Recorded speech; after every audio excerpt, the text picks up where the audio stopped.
moi buenas tardes, boas tardes, benvidos a unha nova tarde de Vimianzo. Este festival, bueno, que como veño dicindo todos estos días, pois mola porque muralismo, oralidade, literatura e artes, polo que vexo no público, polo que miro no público, como din por Vigo, esta tarde baixamos un pouquiño a media de idade dos asistentes, damos a benvida a toda esta xente nova que se achega hasta aquí.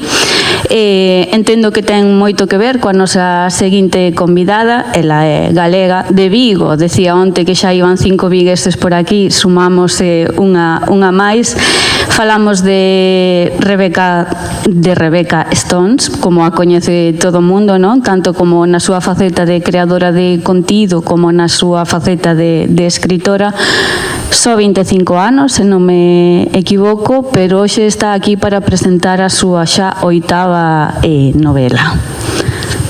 Esta mesma que temos aquí, Amar sin escalas, e que podedes conseguir algún exemplar nesas librerías que temos aquí no patio deste castelo de Vimianzo. Supoño que moitos coñecedes a Rebecca polas súas dúas facetas, ou máis, incluso diremos que ten máis, iremoslo vendo a medida que avance a conversa. Ela é, como decía, creadora de contido dende hai moitísimo tempo,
dejen que le cante al sol, dejen que le cante al sol, para que su luz me recuerde. Bueno, pues continuamos, la literatura no para, los libros no paran y decíamos a lo largo de estas charlas hemos escuchado que la lectura es un momento pues digamos muy íntimo, ¿no? en el que uno descubre libros, pero a veces los libros pues también lo abren a uno de alguna manera. Hay libros y el que a continuación vamos a presentar es uno de esos libros que, digamos, cambia tu imagen o cambia lo que pensabas o te abre la mente a una nueva forma de ver y de pensar del que tenemos al lado. Vamos a presentar a continuación a Hermanito Miñán, ¿no? En esa lengua pular, Hermanito. Tenemos con nosotros al periodista y escritor vasco Amets Arzallus, creo que lo he dicho bien. Y él es la pluma de este libro, digamos, pero hay otra voz, otro autor, y cuando digo voz es así, textualmente, que es un joven guineano, Ibrahima Balde. Este es el relato de la vida de Ibrahima tratando de buscar a su hermano pequeño. De ahí el título, Hermanito. Y como verán, como iremos viendo a lo largo de la charla, es una obra que nos enseña, como decía, a ponerlos en la piel de los demás, ¿no? A veces las cosas nos duelen cuando nos tocan más cerca. Yo voy a preguntar al público cuántos de aquí son padres o madres, cuántos tienen hijos. Pues una gran mayoría, y les pregunto cómo se imaginarían que sería pasarse semanas sin saber nada o meses sin saber nada de su hijo, ¿no? En la página 10 de este libro, Ibrahima, por la pluma de Amets, dice: me acuerdo mucho de mi madre, se llama Fatimatu Diallo y hace meses que no he hablado con ella, ni siquiera sabe que he llegado a Europa. Un camino que ha llevado a Ibrahima hasta Europa, un camino diferente al que quizás tenía pensado para sí mismo. Vamos a recibir con un aplauso, por favor, a Amets Arzallus.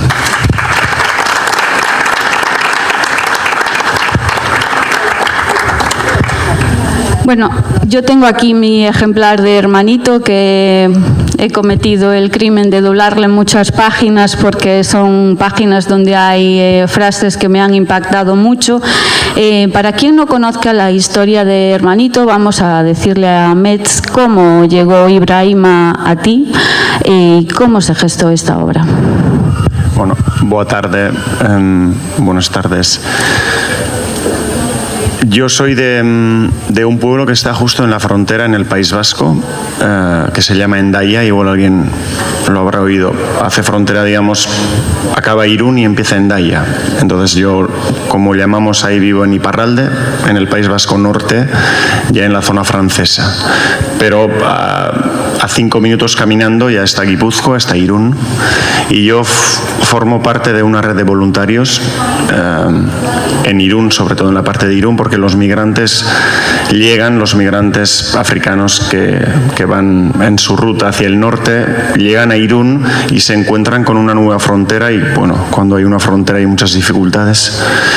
Y ahí tratamos de ayudarles en lo que se pueda. Entonces, yo formando parte de ese grupo de voluntarios, ahí conocí a Ibrahima, porque Ibrahima llegó a Irún, Ibrahima llegó a Europa un poco desorientado porque no salió para llegar a Europa.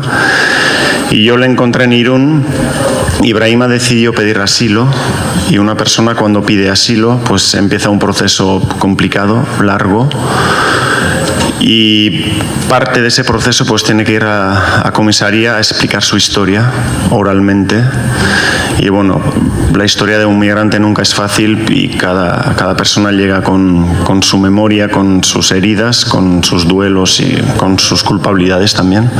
Y entonces empezamos desde la red de apoyo a ofrecerle la posibilidad de que, si quisieran, nosotros podíamos hacer una entrevista, recoger su historia y hacer un pequeño dossier para que el día que fueran a comisaría por lo menos tengan ese apoyo escrito, digamos.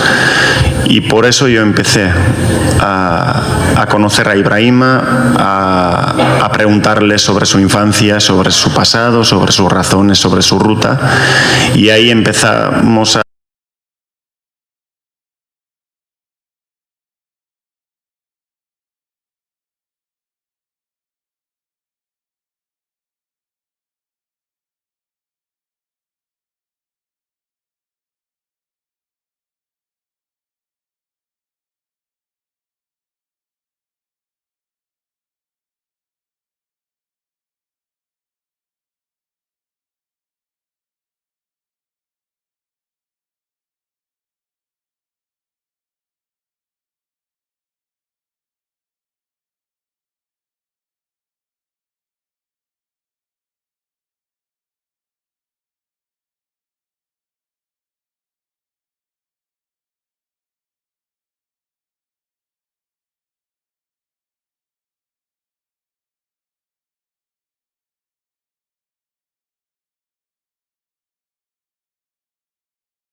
Empieza su ruta que acabó inesperadamente en Irún, en Europa, sin haber salido para Europa. Ese es un punto de partida muy diferente. A veces tenemos la visión de que todos los que llegan hasta aquí llegan con la voluntad de querer hacerlo, pero no es el caso de Ibrahima. Él salió en una búsqueda que, digamos, no tuvo retorno. Bueno, desde luego a mí me enseñó, aunque yo formo parte de una red de voluntarios para ayudar y para trabajar con los migrantes, pues siempre los entendemos a través de una lógica, ¿no? Una persona que evidentemente por necesidad sale y intenta igual llegar a Europa o a otro continente, o como muchos migrantes pues migran dentro de África, ¿no? Pero yendo a otro país. Pero la historia de Ibrahima él me enseñó que, bueno, a menudo nuestra imaginación no alcanza la realidad y que hay muchas realidades diferentes y que se nos cuenta una historia concreta, pero que hay muchas razones diferentes y mucha diversidad dentro de ese grupo que pensamos que es muy uniforme, ¿no? Yo me acuerdo que cuando empecé a hacerle la primera entrevista, porque fueron varias entrevistas para preparar el dossier, al cabo de igual 5 o 10 minutos fue esa frase que me marcó bastante. Me dijo: mira, yo estoy en Europa, pero yo no quería venir a Europa. Evidentemente yo creo que aunque las personas que planifican su ruta hacia Europa tampoco quieren venir a Europa, porque lo más normal es que, como todo el mundo, pues nos gustaría vivir donde hemos nacido, donde está la familia, si no vamos a la aventura, pero si no, no, yo creo que aunque lo planifiquen, nadie viene con la voluntad de venir para aquí. Pero es verdad que lo planifican, pero Ibrahima ni lo planificó. Entonces me dijo esa frase, no, yo estoy en Europa, pero yo no quería venir a Europa. Entonces me di cuenta que había una historia diferente de mi imaginación, que rompía el cliché un poco y que era interesante ya. Pero aparte de la historia, me di cuenta que Ibrahima tenía una manera de contar, de abrir su memoria muy especial. Ibrahima, cuando llegó, apenas, casi prácticamente no escribía ni leía. Los años de la escuela ya habían quedado muy atrás. Ibrahima, me acuerdo, le dije, bueno, escríbeme tu nombre. Tenía un pequeño cuaderno amarillo. Escribió Ibrahima Valdé. Y luego su fecha de nacimiento, me acuerdo que escribió 1999, 0804, ¿no? 4 de agosto. Y luego cuando le pregunté, le pedí que me escribiera el nombre de su pueblo, que es Yancoy, que son 6 letras, empezó a dudar de la ortografía y me di cuenta que Ibrahima no dominaba la escritura. Sin embargo, no se atrevía a decírmelo, no, porque le daba como vergüenza, ¿no? Pero cuando Ibrahima empezó a contarme, desde luego ese chico que no sabía escribir con las manos, me di cuenta que con la voz tenía una manera de explicar, de recordar muy especial, un estilo, bueno, desde luego, aquí está la palabra, ¿no? Una oralidad, que también es literatura, muy peculiar. Me acuerdo cuando le pregunté a ver qué recuerdos tenía de la escuela, me dijo, mira, en la escuela nos enseñaron 3 cosas, me dijo. Uno, pues cruzar la carretera, tú miras para la izquierda, para la derecha, pues cruzas. Me dijo, 2, nos enseñaron a respetar a las personas. Y pues sí, porque respetas a las personas porque es muy importante. Y luego me dijo, y 3, y empezó a mirar para la izquierda, para la derecha, para arriba, para abajo, y me dijo, 3, no me acuerdo ya. Y luego añadió, pues esas 3 cosas nos enseñaron en la escuela. Hasta el tercero, que ni se acordaba, lo metió en el saco. Y me di cuenta que tenía una manera muy peculiar de organizar sus ideas, de explicar, de calcular sus silencios. Tenía una literatura, que es un estilo, que es una voz y que es tan importante como la historia. Y ahí me di cuenta que igual merecía la pena hacer algo más que un dossier, que ya imaginaba que igual acabaría mal porque conocía otros procesos de asilo que hemos tenido en Irún. Y ahí empecé a pensar, bueno, igual para ayudarle a este chico, que seguramente nuestro sistema no le dará ninguna ayuda, merece la pena pues hacer algo más que un dossier, porque tiene una historia y sobre todo porque tiene un estilo y tiene una literatura, aunque no sepa escribir. Y ahí empezó un poco la historia del libro. Es un libro relatado en primera persona por la voz de Ibrahima, con un estilo muy directo, como si fuese oral, de verdad, está todo, están los silencios incluso transformados en letras, y decidisteis hacer un libro que se convirtió en uno de los más vendidos en euskera, un libro traducido a muchísimos idiomas, un libro vendido por miles y miles de ejemplares, un libro que llegó a recomendar el Papa Francisco. ¿Os esperabais en algún momento que pasase todo esto? Bueno, desde luego, como he dicho, yo nunca había escrito un libro, luego hablaremos, pero yo me dedico a la improvisación oral, que es versolar, y como la regueifa aquí es mi vida, y yo nunca había escrito un libro. Entonces tampoco sabía cómo era muy bien el proceso de la elaboración, me imaginaba, ¿no? Pero luego, a partir de ahí, Ibrahima evidentemente tampoco escribió un libro. Entonces era una aventura para nosotros y, sinceramente, para ser sinceros, una editorial vasca que es bastante importante a nivel de literatura vasca nos abrió las puertas a principios de septiembre en 2019, pero hasta ahí nuestra idea era hacer una autoedición, porque ni sabíamos si merecía la pena, si alguien se interesaría por el libro, y de hecho yo ahí empecé a enterarme cómo son, y yo pagué un ISBN en los registros por internet, y yo pagué un ISBN para publicar un libro en autoedición, y lo dejé pagado, y luego nos abrió las puertas una editorial vasca y lo publicamos. Entonces, desde luego no teníamos ni idea hacia dónde íbamos. Y cuando publicas, bueno, yo por ser Versolari más o menos tengo una imagen pública en Euskal Herria, ¿no? Pero como escritor me daba, desde luego, mucho vértigo y no sé cómo atreverme, pero bueno, tiramos para adelante. Desde luego no nos esperamos para nada. Publicar en euskera con una editorial que se llama Susa ya era importante, luego tener traducciones, pues, desde luego no nos imaginábamos para nada. Pero como te he dicho, justo el libro real que está detrás de este libro es el dossier para su petición de asilo. Y aunque sí el libro se ha traducido a muchos idiomas y se ha vendido bastante y lo ha recomendado el Papa, pero el dossier desde luego no tuvo ningún éxito, porque el dossier se pegó contra un muro y más o menos a los 10 meses de haber hecho la entrevista a Ibrahima, de contar su historia en la comisaría, pues le llegó un papel diciendo que tenía 15 días para salir de Europa. Y entonces a partir de ahí se quedó en situación irregular, lo que es sin papeles, sin posibilidad de trabajar, sin seguridad social. Entonces la verdad que todo el recorrido y el éxito, digamos, que ha tenido el libro siempre ha estado contrastado y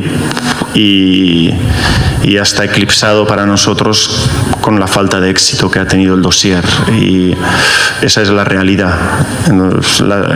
La segunda vida del libro literario sí que, bueno, sigue circulando, pero la primera vida desde luego ha sido muy complicado. Porque hay que decirlo, Ibrahima antes de llegar a Europa pasó por muchísimas cosas. Ibrahima decide salir a buscar a su hermano, atraviesa desierto, pasa las mayores penurias, sufre explotación, pasa hambre, pasa sed, se acerca a la locura, cruza el mar y llega a una Europa sin querer llegar a una Europa, y realmente se encuentra con que es una persona sin papeles, sin identidad. Esa es la realidad de una persona que llega, como la de tantas, me imagino, ¿no?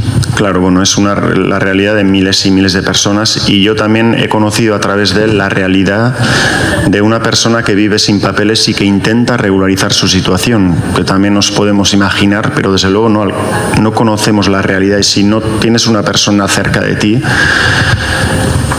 se podría haber escrito un segundo libro, porque el proceso de regularización de Ibrahima ha sido, desde luego, no diré físicamente, psicológicamente, tan complicado como la primera odisea, pero ha sido una odisea burocrática, administrativa increíble. Primero, bueno, tienes que pasar 3 años prácticamente invisible hasta que tengas la posibilidad de pedir arraigo social. En su caso, como le denegaron el asilo, pues tenía que más o menos desaparecer. Como le dijeron, tenía 15 días para salir de Europa, pues si no sales de Europa tienes que convertirte en invisible. Y después de 3 años volver y pedir arraigo social. Pero para pedir arraigo social necesitas muchas cosas. Una propuesta de contrato de trabajo de más de 1 año, partida de nacimiento de Guinea, un informe que te hace la comunidad donde has estado y, por ejemplo, por poner un ejemplo, diré, y los antecedentes penales. Los antecedentes penales de Guinea, que yo he conocido todo eso porque los papeles me llegaban a mí y yo se los daba. Por ejemplo, la experiencia de los antecedentes penales ha sido increíble porque tienen que venir de Guinea. Cada papel que viene de Guinea cuesta por DHL 70 euros, aunque sea un post-it. Bueno, llegaron los antecedentes penales. Yo llevé los papeles a la abogada de Madrid y me dijo que estaban bien, pero que necesitaban el sello del Ministerio de Asuntos Exteriores de Guinea y del Consulado Español de Conakry, de Guinea. Entonces volvimos a mandar los papeles. Después de unos meses volvieron con los sellos, que todos los sellos se pagan, hasta el sello del Consulado Español de Conakry, cada recto, verso, cada golpe de sello se paga. 70 euros por DHL. La abogada, me dijo la abogada que estaban bien, pero que habían pasado más de 3 meses y que estaban caducados ya. Había que volver a mandar todo a Conakry, empezar de cero, y nos dijeron que a la 3ª vez que la persona que iba a recoger los papeles, que era un amigo de Ibrahima, necesitaba un documento que que decía que era el representante legal de Ibrahima. Pues había que ir a un notario en Madrid, pagar un notario, mandar todos los papeles a Conakry, empezar de cero. Empezó cada golpe de sello. Bueno, después de no sé cuántos meses llegaron los antecedentes penales. Justo dentro de los 3 meses pudimos presentar. Esto es solo por poner un ejemplo, los antecedentes penales. Todo el resto, pues ni os cuento, pero este proceso cuesta de verdad miles de euros. Miles de euros a una persona que se le condena a ser invisible, que no puede trabajar ni nada. Hay una vida que no se nos cuenta, y desde luego la odisea burocrática, administrativa, jurídica que existe para una persona que está sin papeles es muy surrealista, increíble, y yo diría que hay hasta violencia administrativa en un momento. Y bueno, pues finalmente llegamos a cruzar todo ese desierto administrativo. Ibrahima ahora está regular, tiene permiso de residencia para 2 años, que se le acabará en abril de 2026, ya se verá lo que pasa luego, y está trabajando en un taller como mecánico de camiones, a menudo arreglando coches de policía y intentando sacar su vida, pero desde luego me he dado cuenta que no conocemos nada, opinamos mucho, se nos cuentan, bueno, se nos construye una imagen, pero si no vives cerca, no te puedes imaginar todo lo que supone ser una persona sin papeles y todo lo que cuesta a nivel de fuerza, físicamente, psicológicamente y también económicamente, que a menudo se dice que el migrante llega para aprovecharse del sistema, pero yo desde mi experiencia puedo decir, y tengo pruebas para decir, no sé si el migrante se aprovecha del sistema, pero desde luego que el sistema se aprovecha del migrante, desde luego, desde todos los medios. Hablamos de ese proceso tan duro ya solo en lo que se refiere a los documentos, pero después está lo que siente esa persona, ¿no? Una madre o un padre que lea este libro, de alguna manera puede percibir que Ibrahima también, bueno, todo el tiempo es como una deuda, ¿no?, que tiene con su madre. He anotado una frase también que dice, bueno, primero en su vientre 9 meses o más, luego pegado a su pecho, cargado a su espalda, así cuántos años. Te lava y te da de comer hasta que creces. Por eso los fulas de Guinea tenemos un dicho: aunque cargues a tu madre a la espalda y la lleves andando hasta la Meca, no habrás pagado ni un céntimo por todo lo que ella hizo por ti. El camino de no retorno de Ibrahima tiene un poco también que ver con ese casi, bueno, no miedo, pero ese sentir que ha fallado a su madre de alguna manera, ¿no? Bueno, desde luego esta historia es la historia de una persona en su travesía del norte de África, digamos, una odisea geográfica, pero sobre todo también es una odisea de la culpabilidad de una persona.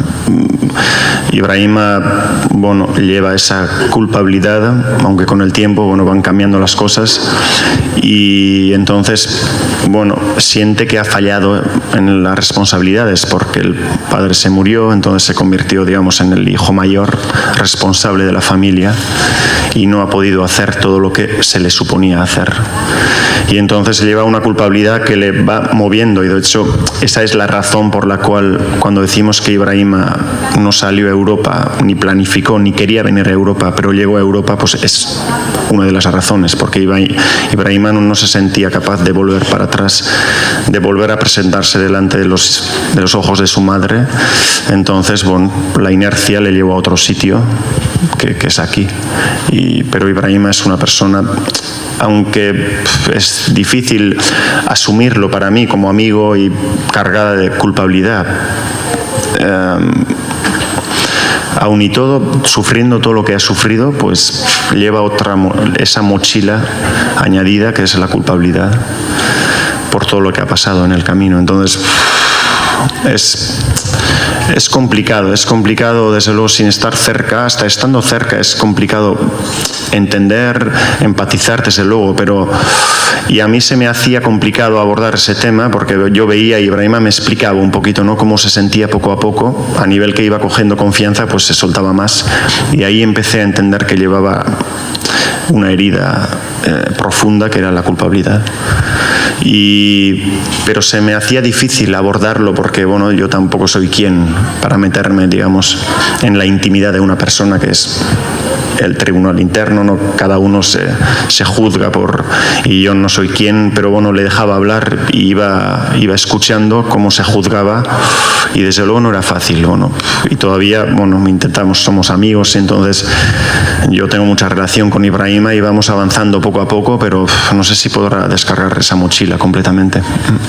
Y él, quiero decir, tú has escrito en función de las entrevistas, no respetando un poco pues su manera, su estilo de contar. Él ha podido, ya no digo leer, o tú le has leído en algún momento, bueno, lo que figura en este libro, se ha llegado a sentir, me imagino, tremendamente identificado, o sea, te ha dado su aprobación, me entiendo, ¿no?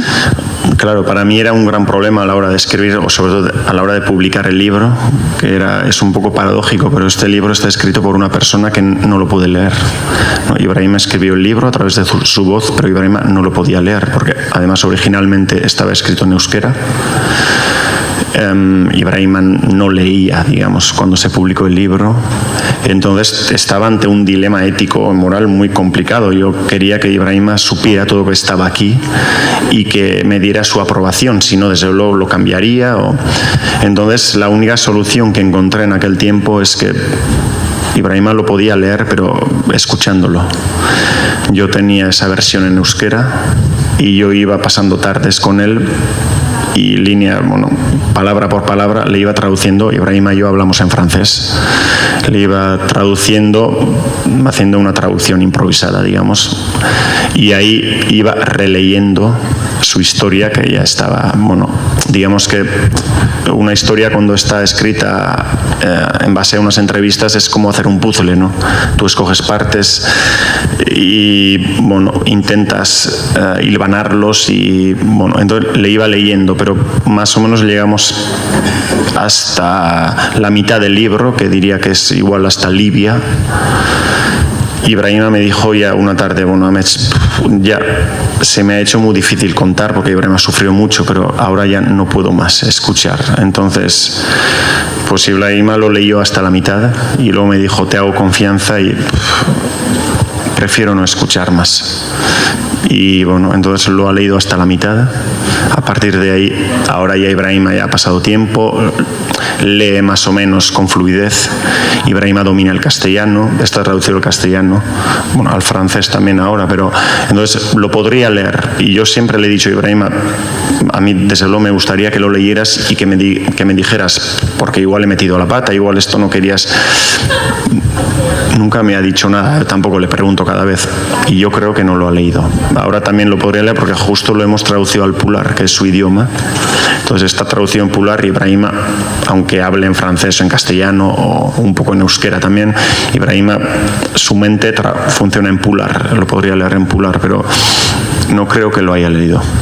Él mismo lo dice, ¿no? Que le cuesta recordar, es como recordar es volver a vivir, lo dice en un momento.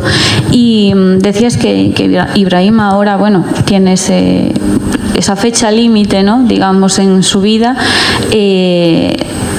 Creo que ha seguido con los derechos de autor del libro. Ibrahima ha seguido ayudando a su familia, ¿no? Sí, Ibrahima tiene la familia pues en Guinea. Ahí están su madre y sus hermanas y entonces, con los derechos del libro, porque Ibrahima es autor, ahí estamos los dos, y entonces tiene sus derechos desde luego, pero también a base de su trabajo, que trabaja en un taller como mecánico en Madrid. Entonces Ibrahima, su máxima responsabilidad, su máxima preocupación es ayudar a la familia. Entonces, desde luego, ayuda a la familia, pues como se suele hacer mandando dinero desde aquí. Y, por ejemplo, sus hermanas han empezado a ir a la escuela gracias a su ayuda y su madre también está un poco mejor. Y, pues como suele ocurrir en estas situaciones, la persona que tiene la posibilidad aquí ayuda a toda una familia, que seguramente no es solo una madre y unas hermanas, será una familia más grande. Yo no he tenido la posibilidad todavía de ir a Guinea, de ir a Guinea con él. Espero que sea pronto. No conozco exactamente, aunque sí, su madre y sus hermanas a través del teléfono un poco, pero yo creo que es una familia grande y hay mucha gente a quien ayudar. Y sí, desde luego, evidentemente, Ibrahima, con los derechos de autor y con el trabajo que hace, pues ayuda a su familia y es su máxima preocupación. Decías antes que escribir un libro no estaba en tu mente, aunque eres de formación, bueno, periodista, eres versolari.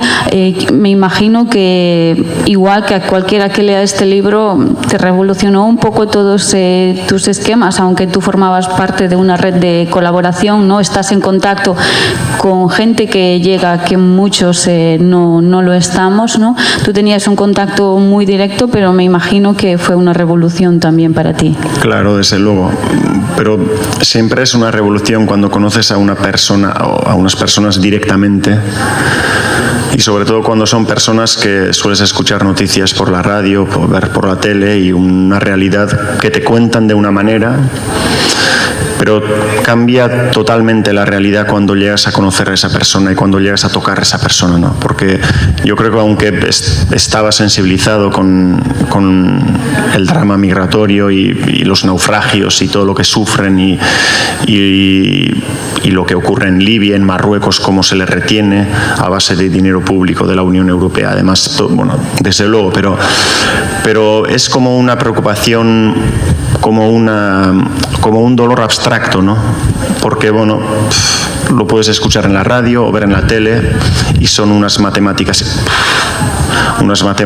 inasumibles, diría, ¿no?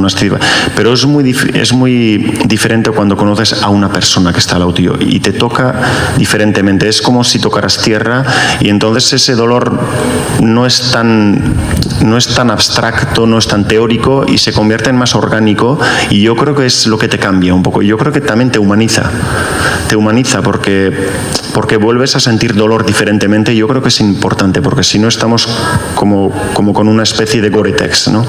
Como con todo lo que ocurre en Palestina, que es inasumible, pero bueno, también tenemos que vivir nuestras vidas, tirar para adelante.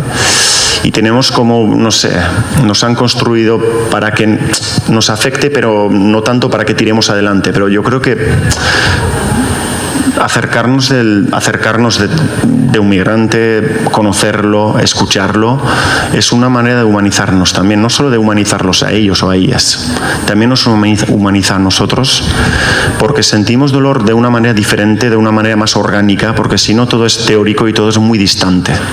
Todo es muy distante y bueno, yo creo que desde la distancia no es tan fácil cambiar las cosas, hay que estar un poco más cerca y tiene que afectarte de una manera diferente y no hay otra manera que acercarte. Por eso decía al inicio pues que el libro es que nos toca de alguna manera, nos cambia, es un ejercicio de humanidad. Y bueno, vamos ahora a tu faceta como versolari. Lo decía él, es como aquí la regueifa, pero decías que tú te dedicas a, quiero decir, aquí en Galicia tenemos la primera autónoma de la regueifa, que es Lupe Blanco, una mujer de Coristanco, pero realmente la regueifa estuvo, bueno, muy casi olvidada, llegó casi al punto de la extinción. Ahora hay todo un movimiento para recuperarlo. Vamos a saber cómo está este tema de la improvisación oral en el País Vasco. Bueno, nosotros le llamamos versolari, versolarismo. No sé exactamente cómo está en Galicia. En Euskal Herria, por ejemplo, en el País Vasco, yo soy fruto de las escuelas de verso. Desde los años 80, bueno, antes había esa idea de que era un don que no se podía enseñar, ¿no? O se nacía o si no, no se podía hacer. Y ahí empezó a cambiar un poco la teoría, la filosofía, y crearon escuelas de verso, pues como escuelas de música o de deporte, para ir aprendiendo desde muy joven. Y yo soy fruto de esas escuelas. Yo desde los 6-7 años, pues después de la escuela de Icastola iba a la escuela de verso y ahí empezamos a jugar con las palabras, con las rimas, con las melodías, a cantar y a atrevernos, y ahí ahí aprendí yo. Entonces, todo ese movimiento de transmisión a través de las escuelas de verso, pues ha significado que se ha rejuvenecido mucho, también se ha cambiado mucho porque cantamos sobre todos los temas que rodean nuestra vida, digamos, todas las preocupaciones actuales y no sobre temas, digamos, no sé, como el amor o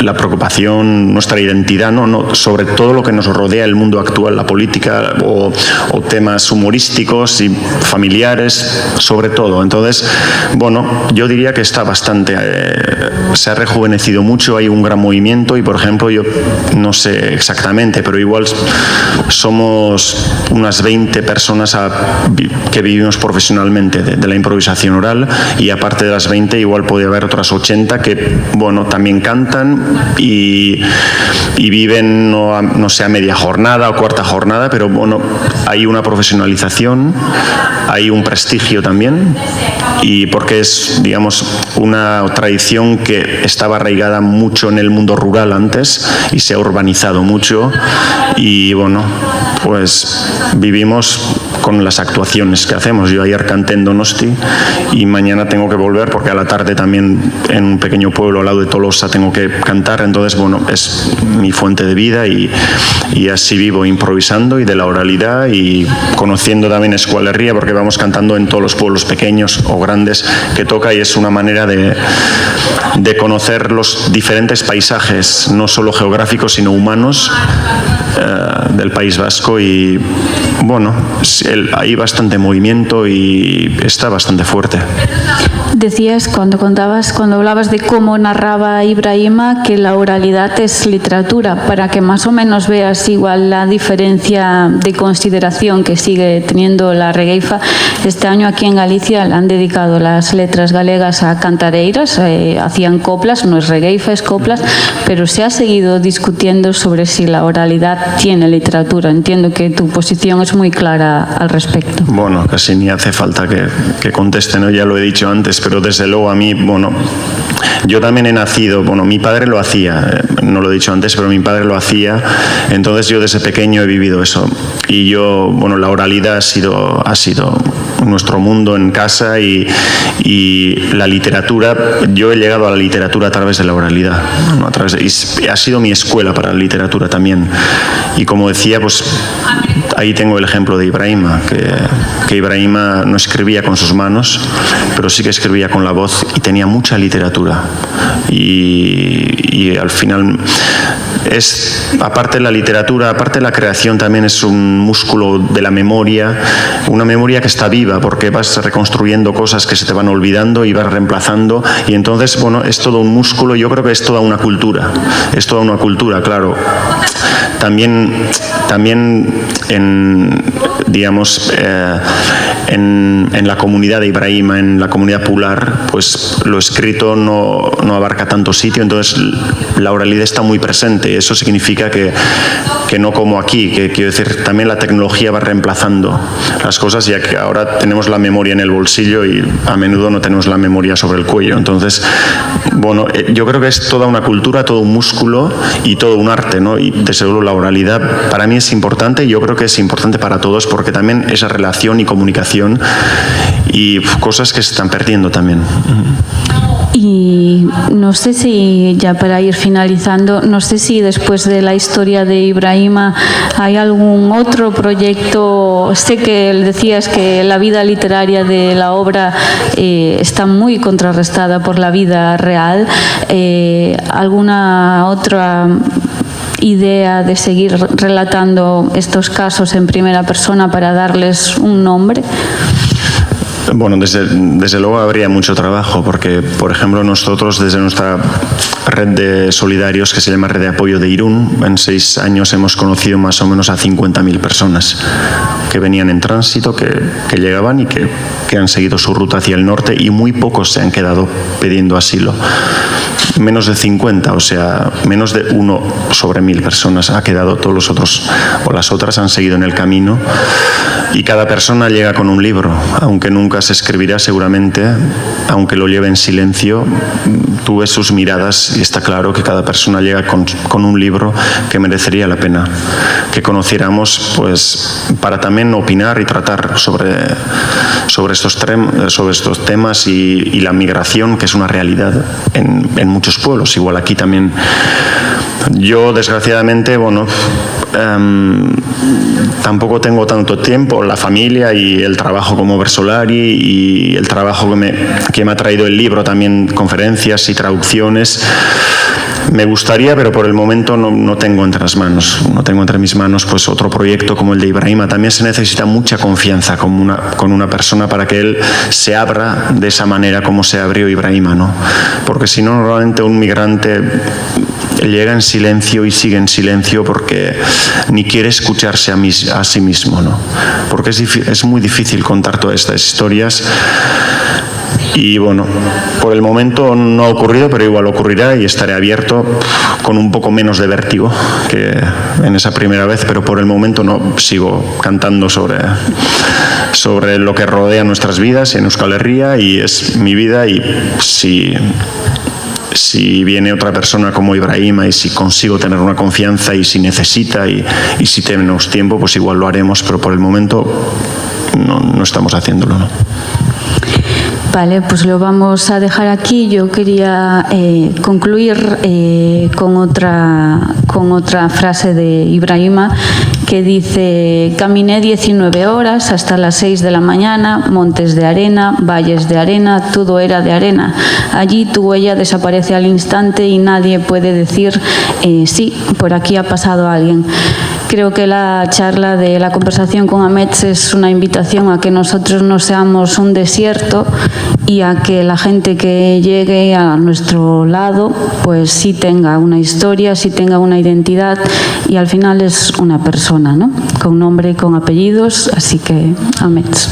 Bueno, desde luego, gracias, y sí que me gustaría, desde luego, pues si alguien lee este libro, que después de leer el libro, como me ha pasado a mí, pues que igual dijera lo que decía esa frase, ¿no? Pues sí, por aquí ha pasado una persona, ¿no?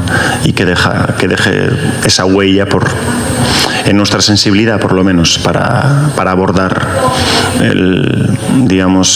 la situación actual política y tanta gente que viene y que seguirá viniendo porque hay tanta necesidad, y a ver si conseguimos abrir un poco los brazos y la mente también. Pues esa idea queda ahí. Amets firmará ejemplares de su obra. Quien lo tenga puede acercarse y quien no, pues puede conseguirlo ahí. Y nada, le damos un aplauso y muchas gracias. Gracias, Inés.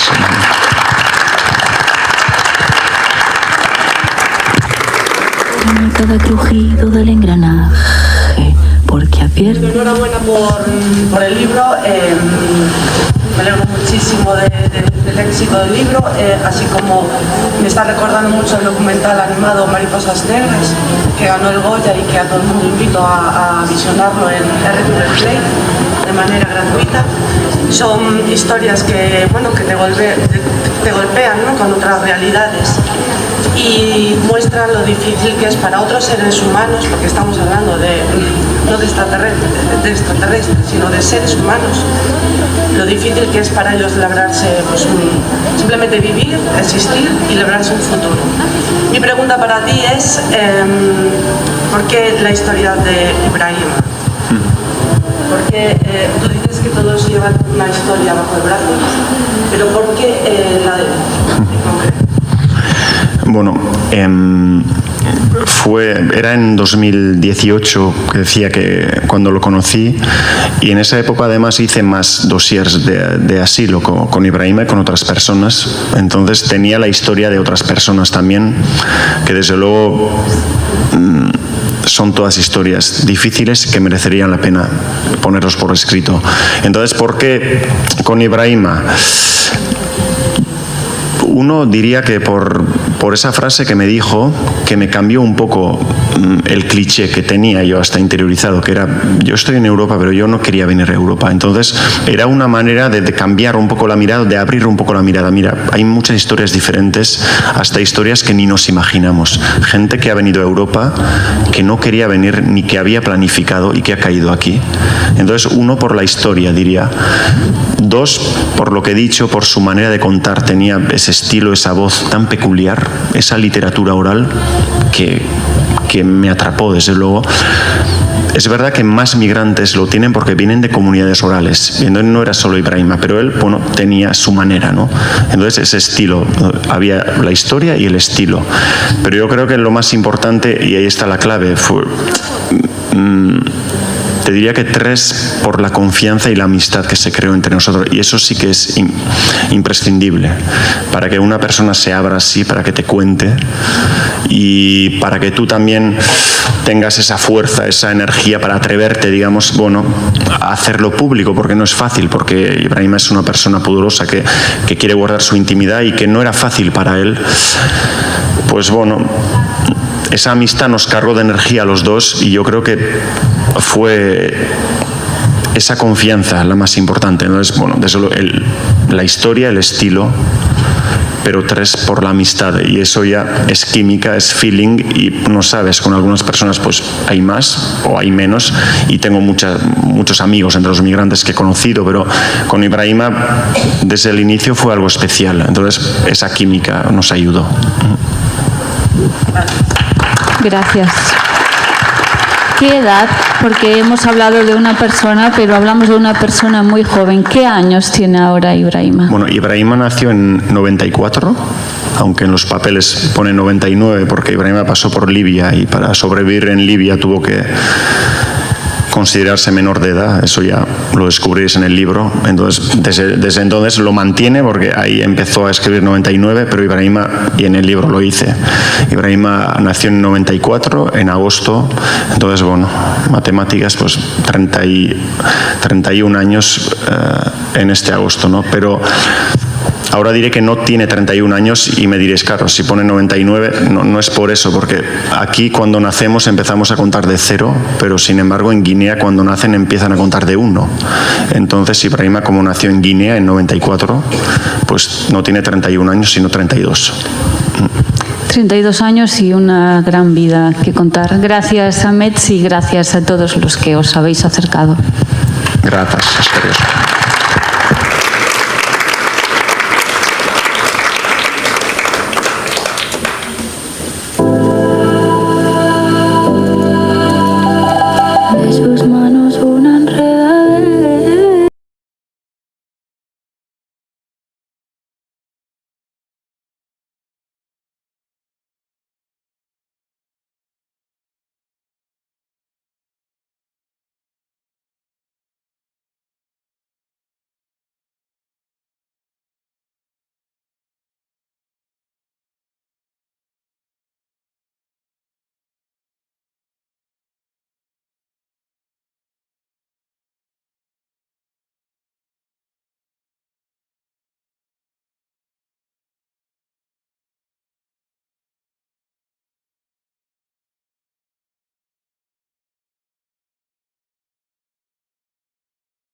Mamá, la mochila.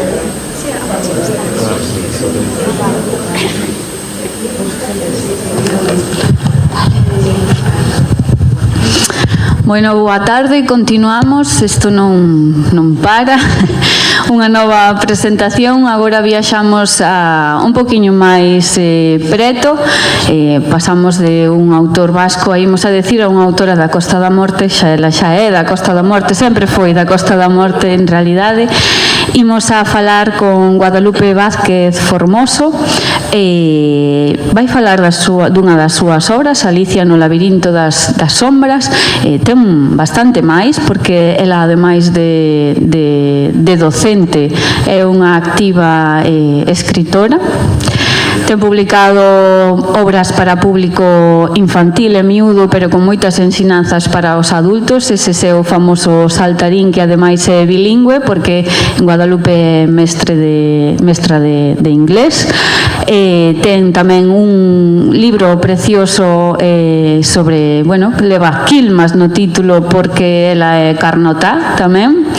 Un libro que recolle, bueno, pois parte da nosa fala, non, desa beiriña que temos aí ao preto, e non é a súa única obra tampouco, pero hoxe imos a centrarnos en Alicia no labirinto das sombras, continuando con un tema que tocamos tamén onte con Pablo Rivero, como é o bullying ou acoso escolar. Mañán comezan as clases na Costa da Morte en Galicia, e é un día máis que propicio para recordarlle aos nosos nenos, pois, todo isto do acoso escolar, un exercicio de prevención. Dámoslle un aplauso, por favor, a Guadalupe Vázquez.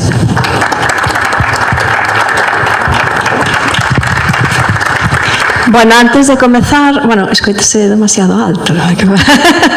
Bueno, antes de comezar, quería dar as gracias de corazón ao Concello de Vimianzo, a señora alcaldesa Mónica, técnica de cultura, a todo o equipo, por permitirme estar aquí hoxe formando parte deste fantástico festival. Que mola mogollón, de verdade que sí, e que son estes eventos tan importantes a nivel cultural, literario e todo, tan enriquecedores, e que de verdade para min é un honor formar parte disto. Moitísimas gracias. Gracias tamén a Patricia Blanco, por suposto, que me modera hoxe, da Voz de Galicia.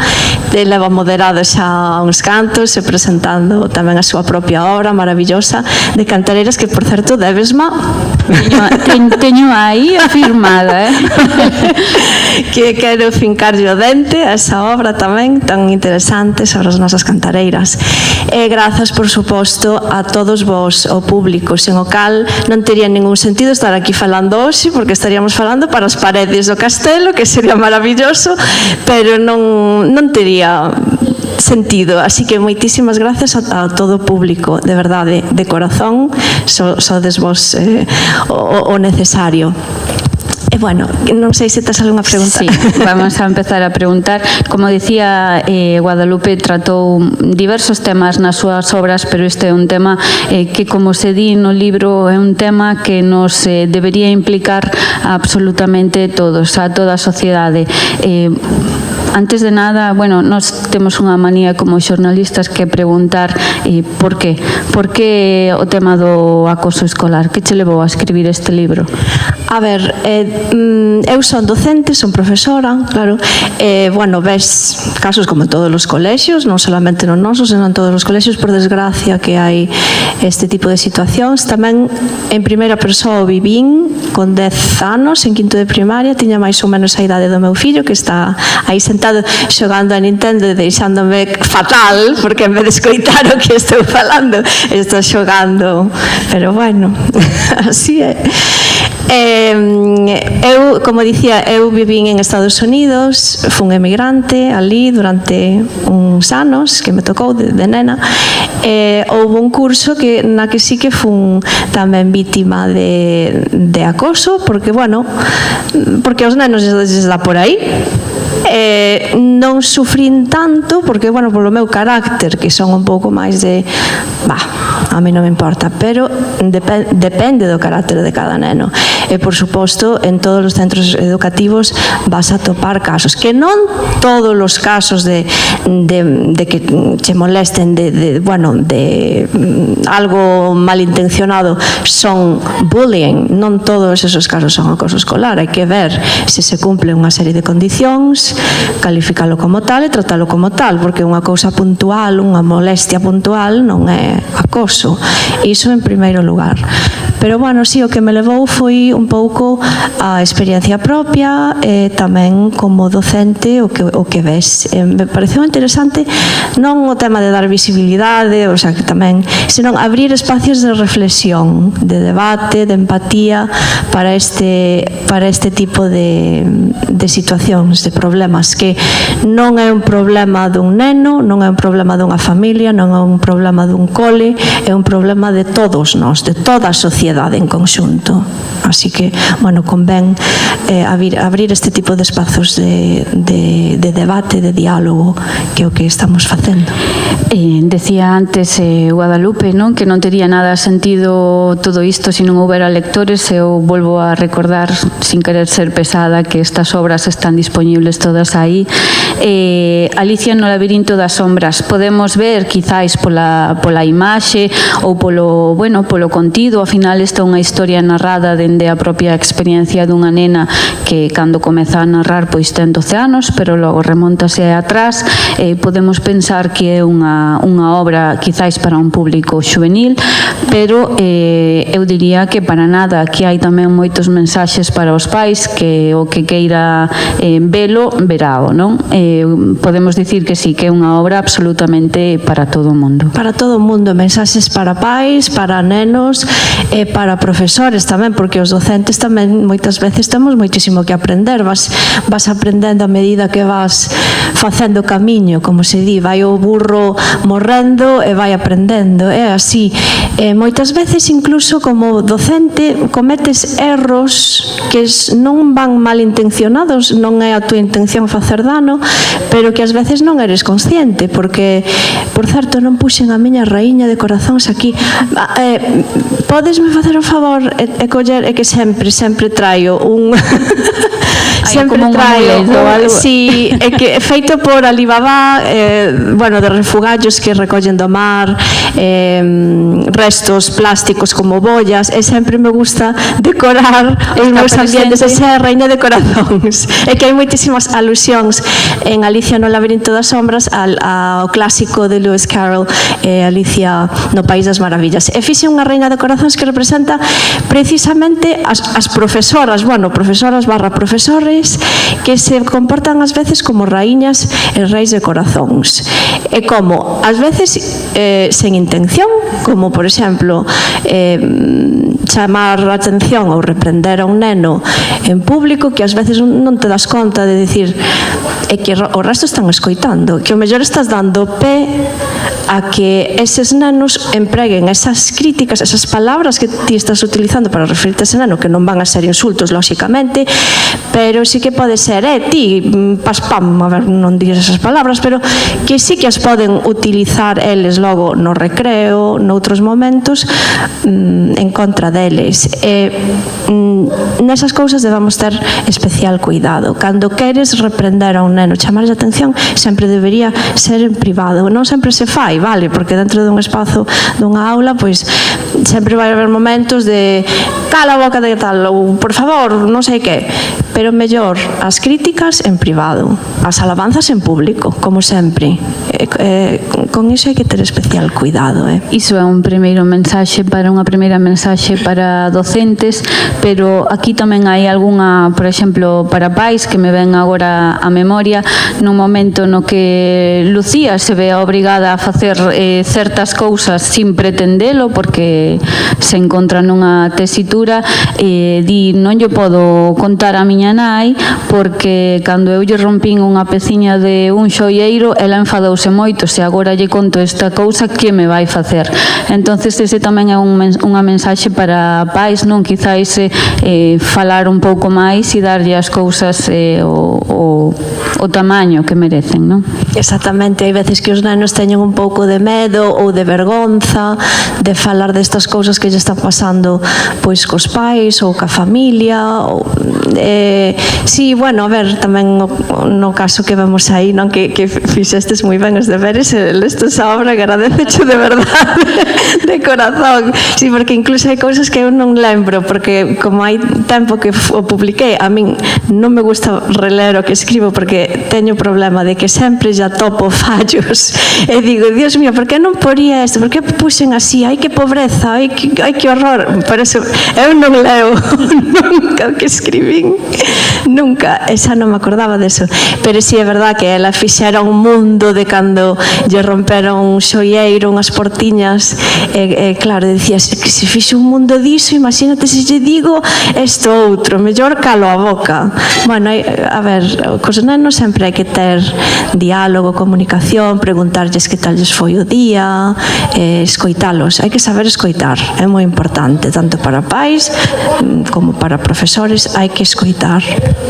Esa é unha das claves. Falábamos de que o acoso é algo que nos debe preocupar a todos, tanto si ocorre na nosa casa dende o punto de vista de ser unha víctima, como de ser, que tamén é difícil esa posición de ser pais ou nai dun neno que ao mellor exerce o acoso sobre outra persoa.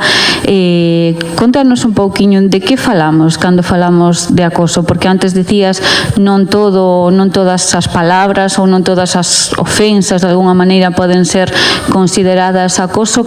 Cando sabemos que estamos ante unha situación de acoso? A ver, hai veces que como profe, incluso como pai, supoño, non se me deu caso. Como profesora sí que se me deu caso, como nai de momento non, toco madeira. Pero cando che ven un neno e che di, é que me están acosando, vale, a ver, explícame, contame que significa eso. Sempre hai que escoitar, sempre hai que abrir ben as orellas, os oídos, sentarse con ese neno e ver, indagar. Pero que che pasou? Pois que me chamou non sei que. Vale, cando foi? Pois tal.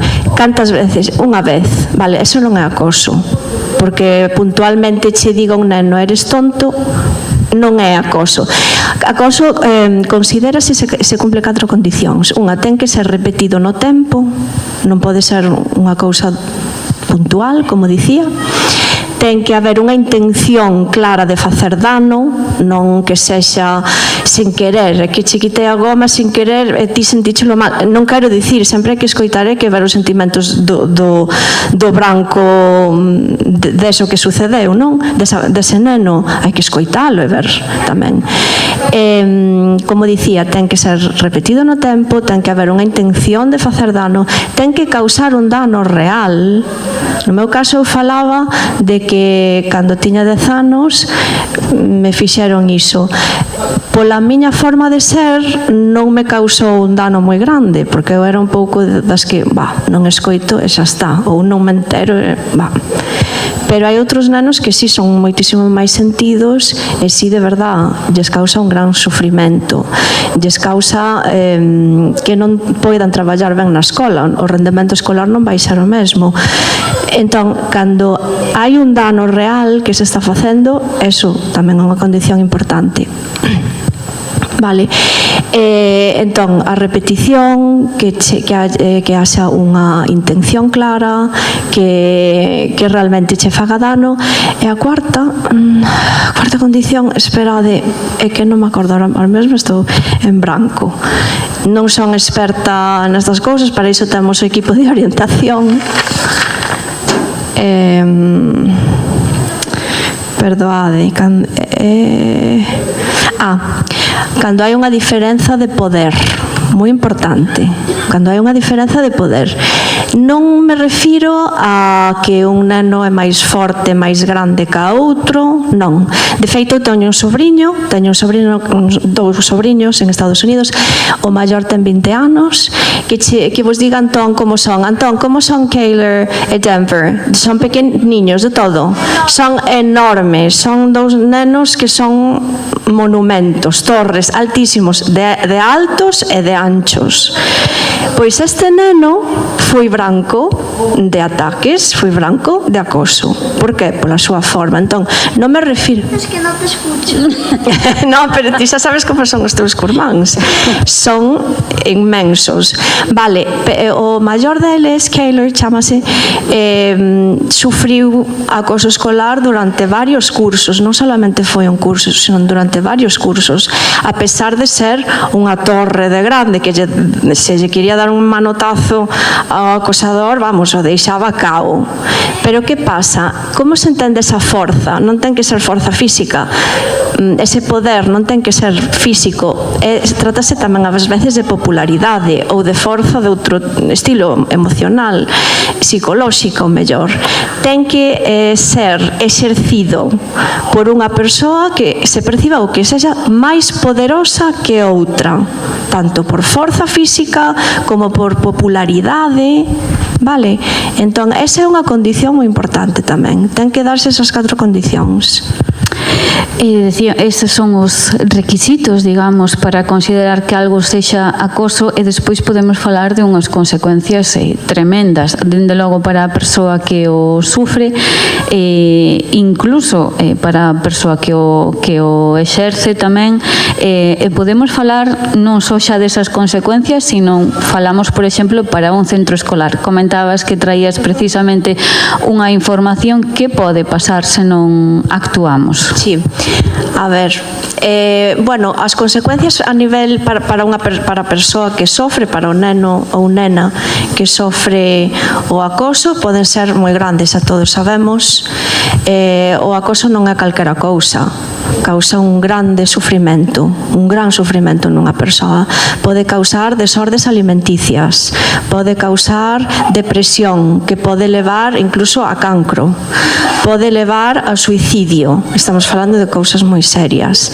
Vale, para un profesor ou un cole, hai aquí un artigo moi interesante sacado da Voz de Galicia, precisamente, do venres 15 de novembro do ano pasado, do 2024. É un de tantos artigos que saen máis de violencia de xénero, pero destes tamén saen de vez en cando. E di, un colegio deberá pagar 40.000 euros por non actuar contra el acoso a unha niña de 5 anos. Que lle pode pasar? Vou ler o artigo, pero que lle pode pasar a un profesor cando non actúa? Os profesores temos o deber moral e legal de actuar nos casos de acoso. É un deber legal tamén, porque se non faz nada cando sabes que hai un caso de acoso escolar e non faz nada, podes estar incurrindo nun delito de omisión de deber de garante. É como se, por exemplo, un médico ten un paciente e non fai nada por atendelo, por salvalo, deixa o morrer. Eso pode ser motivo dun castigo penal. Bueno, aquí fala, non? Deberá pagar 40.000 euros por non actuar contra el acoso de unha niña de 5 años. Un juzgado de Bilbao ha condenado al Colegio Concertado Nuestra Señora de Begoña a pagar 40.000 euros a una familia por no actuar en un caso grave de bullying. La hija de los demandantes sufrió constantes agresiones físicas e incluso de índole sexual, intimidación y acoso a manos de una compañera de clase cuando apenas tenía 5 años. Que imaginade que hai nenos de 5 anos que fan estas cousas, é terrible.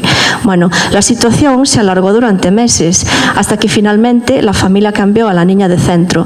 La sentencia concluye que el colegio no hizo lo suficiente para evitarlo. Como consecuencia de las agresiones, la niña perdió el habla de forma temporal, sufrió un intenso retraimiento social, además de episodios de angustia, insomnio, pérdida de apetito. Pese a su corta edad, tuvo que ser medicada con lorazepam, un potente ansiolítico que coñecemos, pois unha nena pequeniña, con lorazepam, La psiquiatra que trató a la pequeña la encontró extraordinariamente enferma. Mostraba un cuadro propio de estrés postraumático grave, o mesmo que sufriron os soldados que foron a Vietnam, o famoso síndrome de estrés postraumático, como reacción a una situación de maltrato y abuso sexual por parte de una nena de 5 años, terrible. No podía hablar, solo dibujaba círculos, explicó la experta en el juicio. 3 años después, la niña continúa recibiendo asistencia psiquiátrica y medicación. La familia se ha mudado para alejarse del infierno vivido.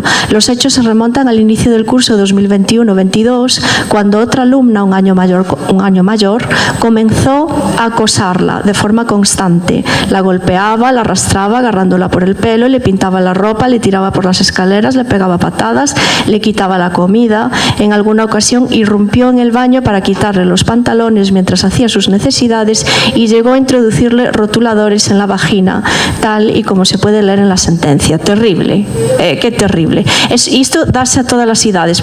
Podemos pensar que pasa en adolescentes, que é peor en adolescentes que en nenos pequeniños, porque debido ás redes sociales ou móvil, o acoso escolar non solamente se ciñe como antes, como nos tempos de antes, as horas lectivas, as horas que estás no cole, esas 5 ou 6 horas, e xa está, logo ibas para casa e quedabas tranquilo hasta que volvías ao cole. Agora non, agora sobre todo os adolescentes e preadolescentes teñen o móvil e que continúa, que son 24 horas sobre 24, é o tema de que nos falaban precisamente, dirá Rosalía, o titor dos nosos fillos, que dicía, é que é terrible o tema dos móviles, é que as familias, por favor, tedes que facer algo, porque están metidos en grupos de WhatsApps onde se poñen a caldo uns a outros sobre o tema da roupa, sobre o tema do aspecto físico, sobre non sei que, e que lle fai de verdad a vida un pesadelo a algúns nenos, e iso é terrible, pode ter unhas consecuencias horrorosas, pero si aos cuales tamén lles ten consecuencias, claro, lóxicamente. Unha noticia para reflexionar.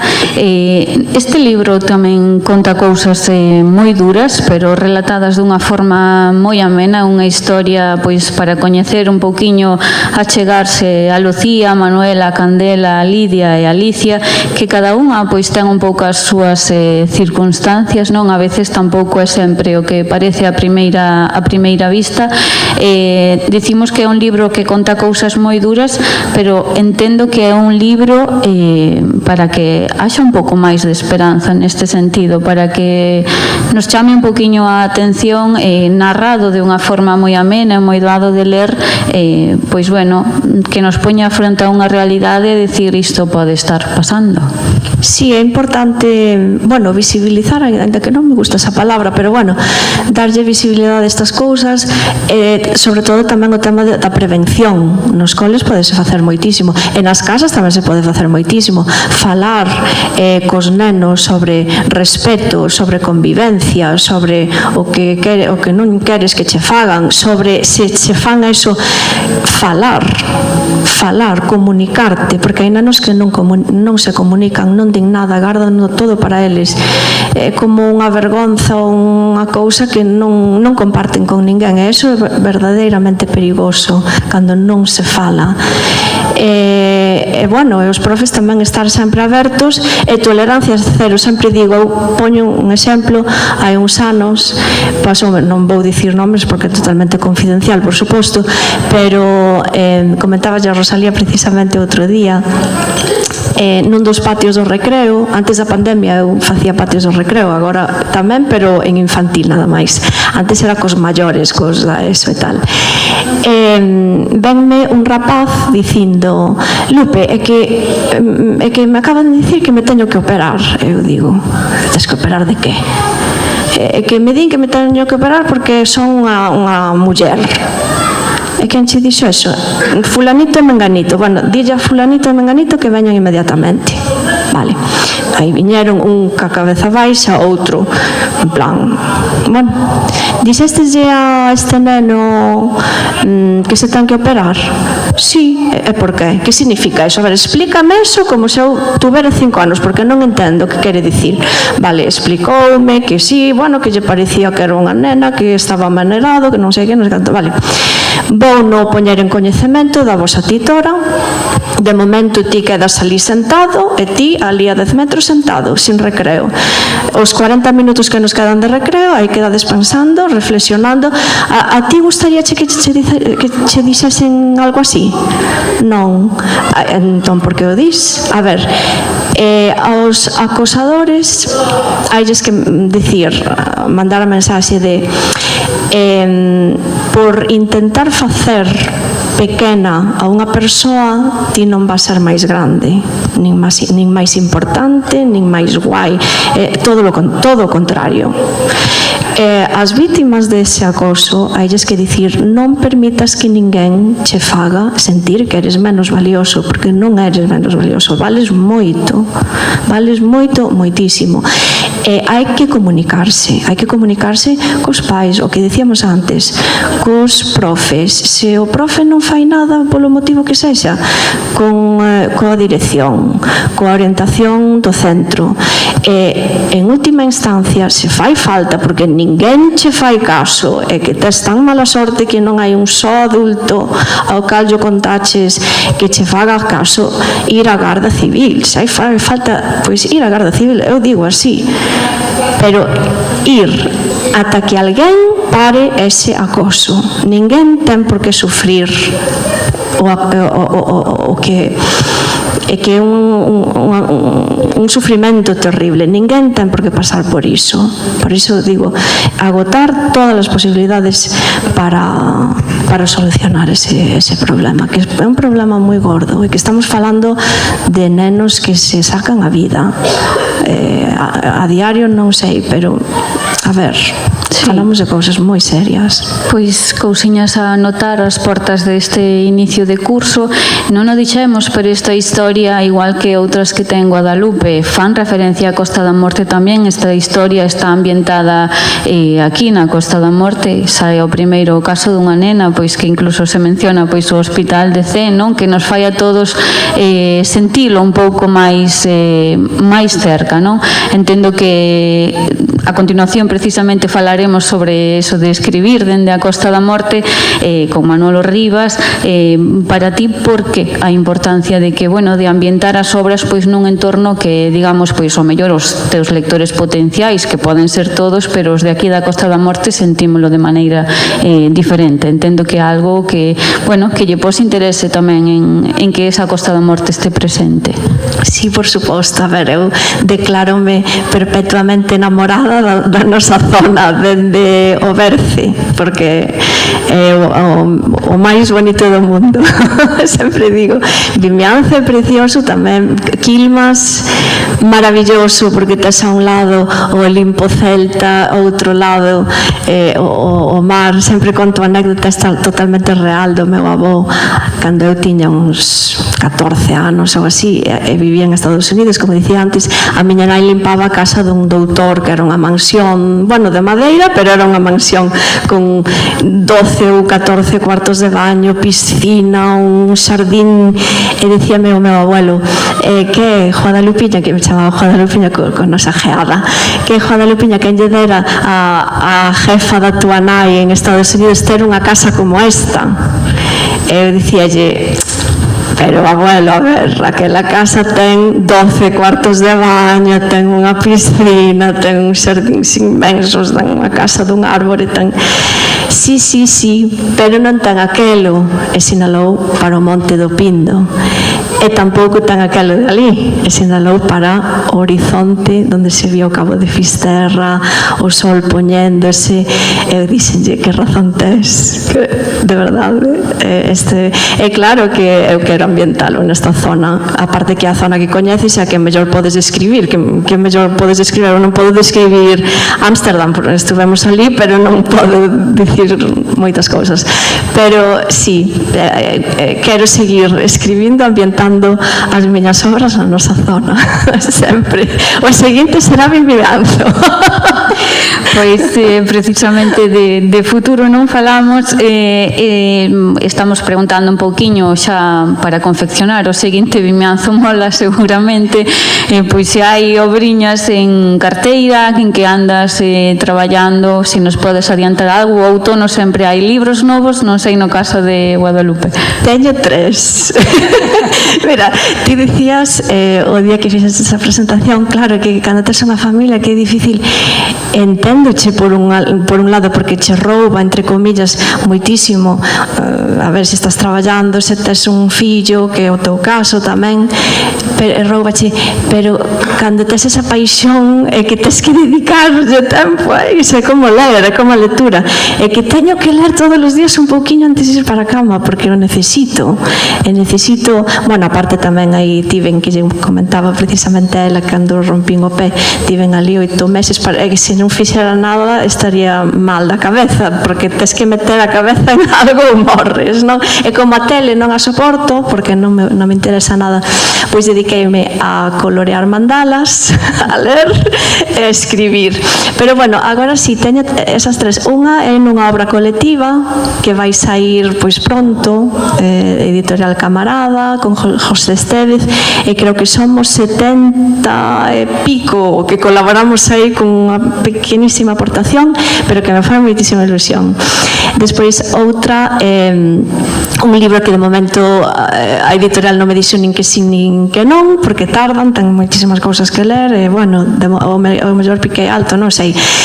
O tema que trata, sí, precisamente sobre o tema, tamén é unha novela juvenil, e trata sobre o tema da transfobia, nenos transxénero, que me pareceu tamén un tema interesante que tratar. E outro que é un libro de poemas. O meu non é a poesía, seguramente sairá un desastre. Pero bueno, é cuestión de irlo mellorando e tal antes de enviar a editorial e que me mande a porra directamente. Falando de editoriais, bueno, o caso de Alicia no laberinto das sombras, a editorial Belagua, como decía, podedes conseguir exemplares aí. Non sei se, digamos, bueno, pola túa formación, no? Pola túa profesión como docente, se é o libro que, bueno, decías que non os volves a ler unha vez que saen xa voan, pero digamos que é o libro que quizáis como persoa ou como profesional da educación máis marca algo na túa carreira ou non? A ver, tamén os temas, os libros bilingües que fixen unha triloxía de libros bilingües de Saltarín, que están tamén ambientados na nosa zona. Un é de Fisterra, outro é do Monte do Pindo, outro, bueno, é verdad que ese foi o primeiro e non o ambientei en ningún sitio en concreto, foi o primeiro que saquei, pero porque tiña en mente outro obxectivo, porque eu son profesora sobre todo de nenos pequenos, da etapa de educación infantil, ese é o meu grosso do meu horario, e tamén da primeira etapa de educación primaria, o sea, primeiro e segundo de primaria, nenos pequenos. Claro, eu botaba en falta un libro que me permitise facer movimentos na aula, porque os nenos tan pequenos, os non tan pequenos, necesitan moverse, necesitan facer, bueno, a actividade física, non? E non solamente na hora esa de psicomotricidade, non, é que sempre, os pobriños non van estar 5 horas sentados, aí é un castigo, non?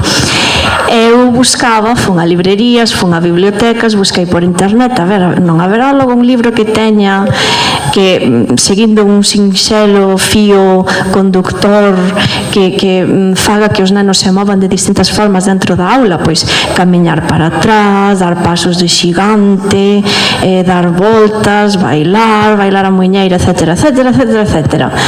E busquei e non atopei. O que atopei foi, sí, algún, pero con 3 movimentos, dixen, non é suficiente. Se non hai, fago eu. E puxime, escribí un conto moi sinxelo do saltamontes Saltarín, que facía pois un montón de cousas. Saltaba sobre unha pata, saltaba sobre outra, iba para atrás, para diante, etcétera. E bueno, autopubliquei no eu, porque xa non o mandei a editoriais, dixen, eu non me coñece ninguén, non ten teño un nome nada, mira, non, eu quero xa porque eu son tan impaciente que necesito as cousas para ahora xa, e dixen, bueno, vou contactar con unhas destas editoriais de autoedición, e saiu. Despois, a partir de aí, collinlle o gusto e dixen, mira, que tal se fago mesmo ca mesma idea, así, porque tivo un éxito total na clase, encantoulle sempre os nenos. Podemos facer os movimentos do saltarín, podemos facer saltarín, pero ahora non toca saltarín, ahora toca outra cousa, pero que queremos facer os movimentos. Bueno, xa sabedes como son os nenos. Incluso unha rapaza que traballaba no Freud me dixera, Lope, odioche, que che teño unha manía que che mato. Por qué? Por qué? Que che fixen eu? Por qué? É que todos os días chego a casa e me dio o meu neno, lesme o libro de Chouta Saltarín. Ela, non, mira, pero hoxe imos ler o de los 3 cerditos. Eu quero o de Chouta Saltarín. Pero, mira, non che parece ben que la... Non, eu quero de Chouta Saltarín. E dime, é que che odio por facer ese libro. Tuve moitísimo, moi boa acollida entre os nenos, porque claro, moverse, bueno, en fin, logo a partir de aí dixen, vou facer o mismo, pero ambientado na nosa zona. Fixen o de Fisterra e o do Monte do Pindo, aí foron os 3. Sí, pois foi así como comezou, e foi o que mellor acollida tivo. Despois este tamén, a verdad que teño que dar as gracias aos coles, aos institutos que me chamaron, a Grandes Raíces, moi ben, a verdade moi contenta. Pois Guadalupe tamén é un exemplo de que, bueno, cando facemos algo, non, co corazón e sentindo, pois saen cousas bonitas, ese saltarín, esas outras obras que chegaron despois, e despois esta que hoxe nos trouxo hasta aquí, Alicia no labirinto das sombras. Convido vos a facervos con ela, botarlle unha lectura que se le ben. E non sei se alguén quere facer algunha pregunta a este momento así. Eu vou a facer o de...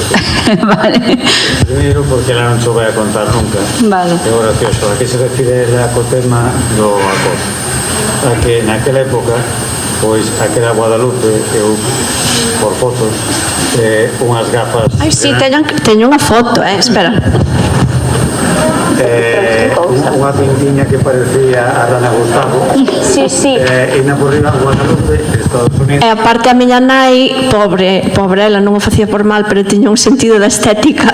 Bueno, tamén eran os anos 90, en fin, que a roupa...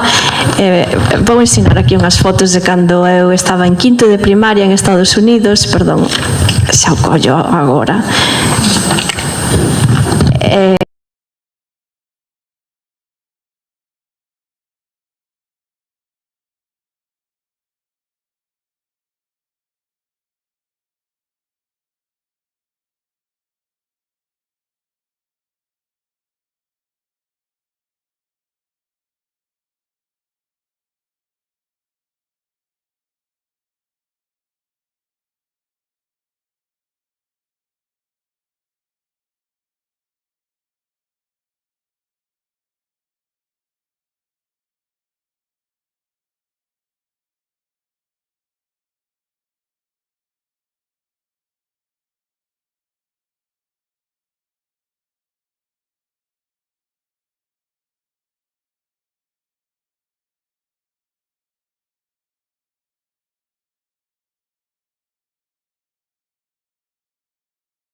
é normal que nos leve tempo porque Rivas, como sabedes, moita obra.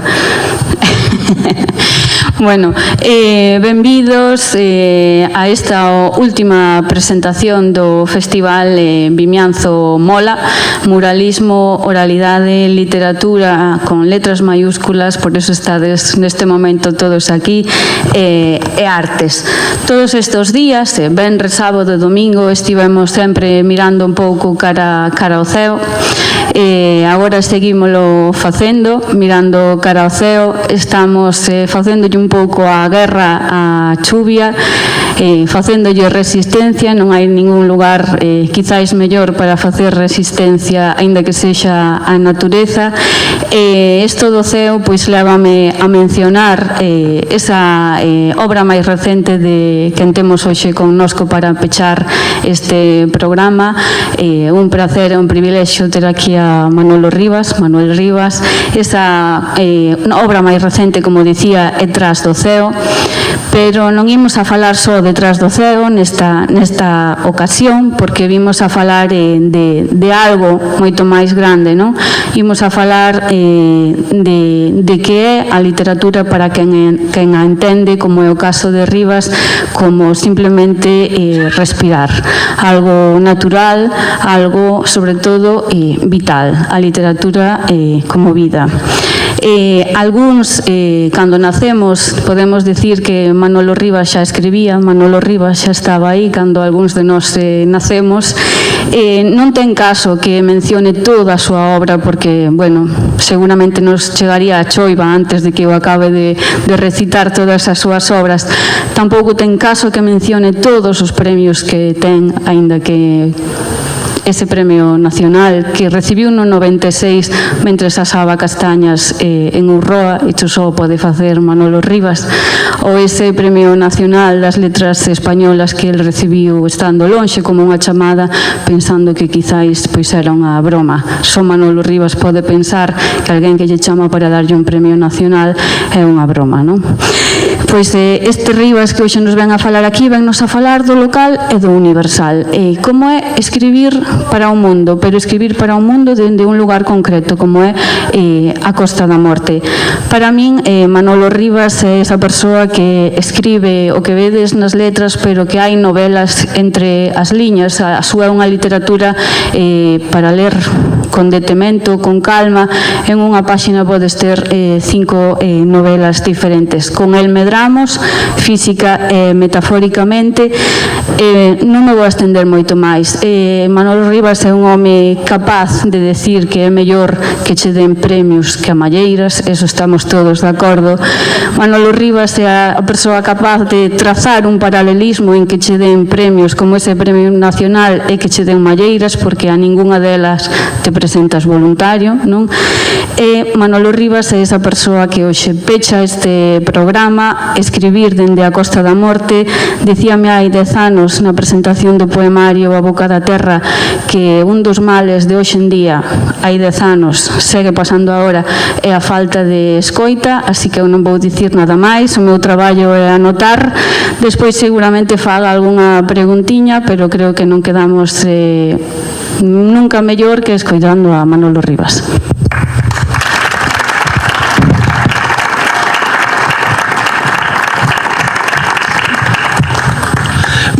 Moitísimas grazas, parabéns ao Concello de Vimianzo por esta iniciativa. Dende logo, moitísimas grazas a todas e todos vos por esta compañía, non? Moitísimas grazas a estas palabras que tanto axudan ao comenzar un acto de Patricia, non? Eu estaba a lembrar a primeira vez que falei en público aquí neste castelo, que penso que foi a primeira vez que falei en público en Vimianzo. Foi alo polo 14 de abril de 1996. Hai unha placa, unha pedra cunha lenda á entrada deste castelo que dá conta dese acontecemento no que interviron dende logo outras persoas con moito máis que dicir, non? Unha delas foi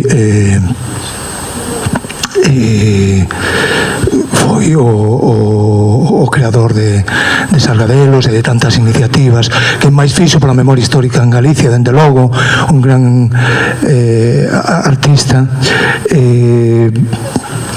que temos todos, recordamos con moitísima emoción, non? Díaz Baliño, non?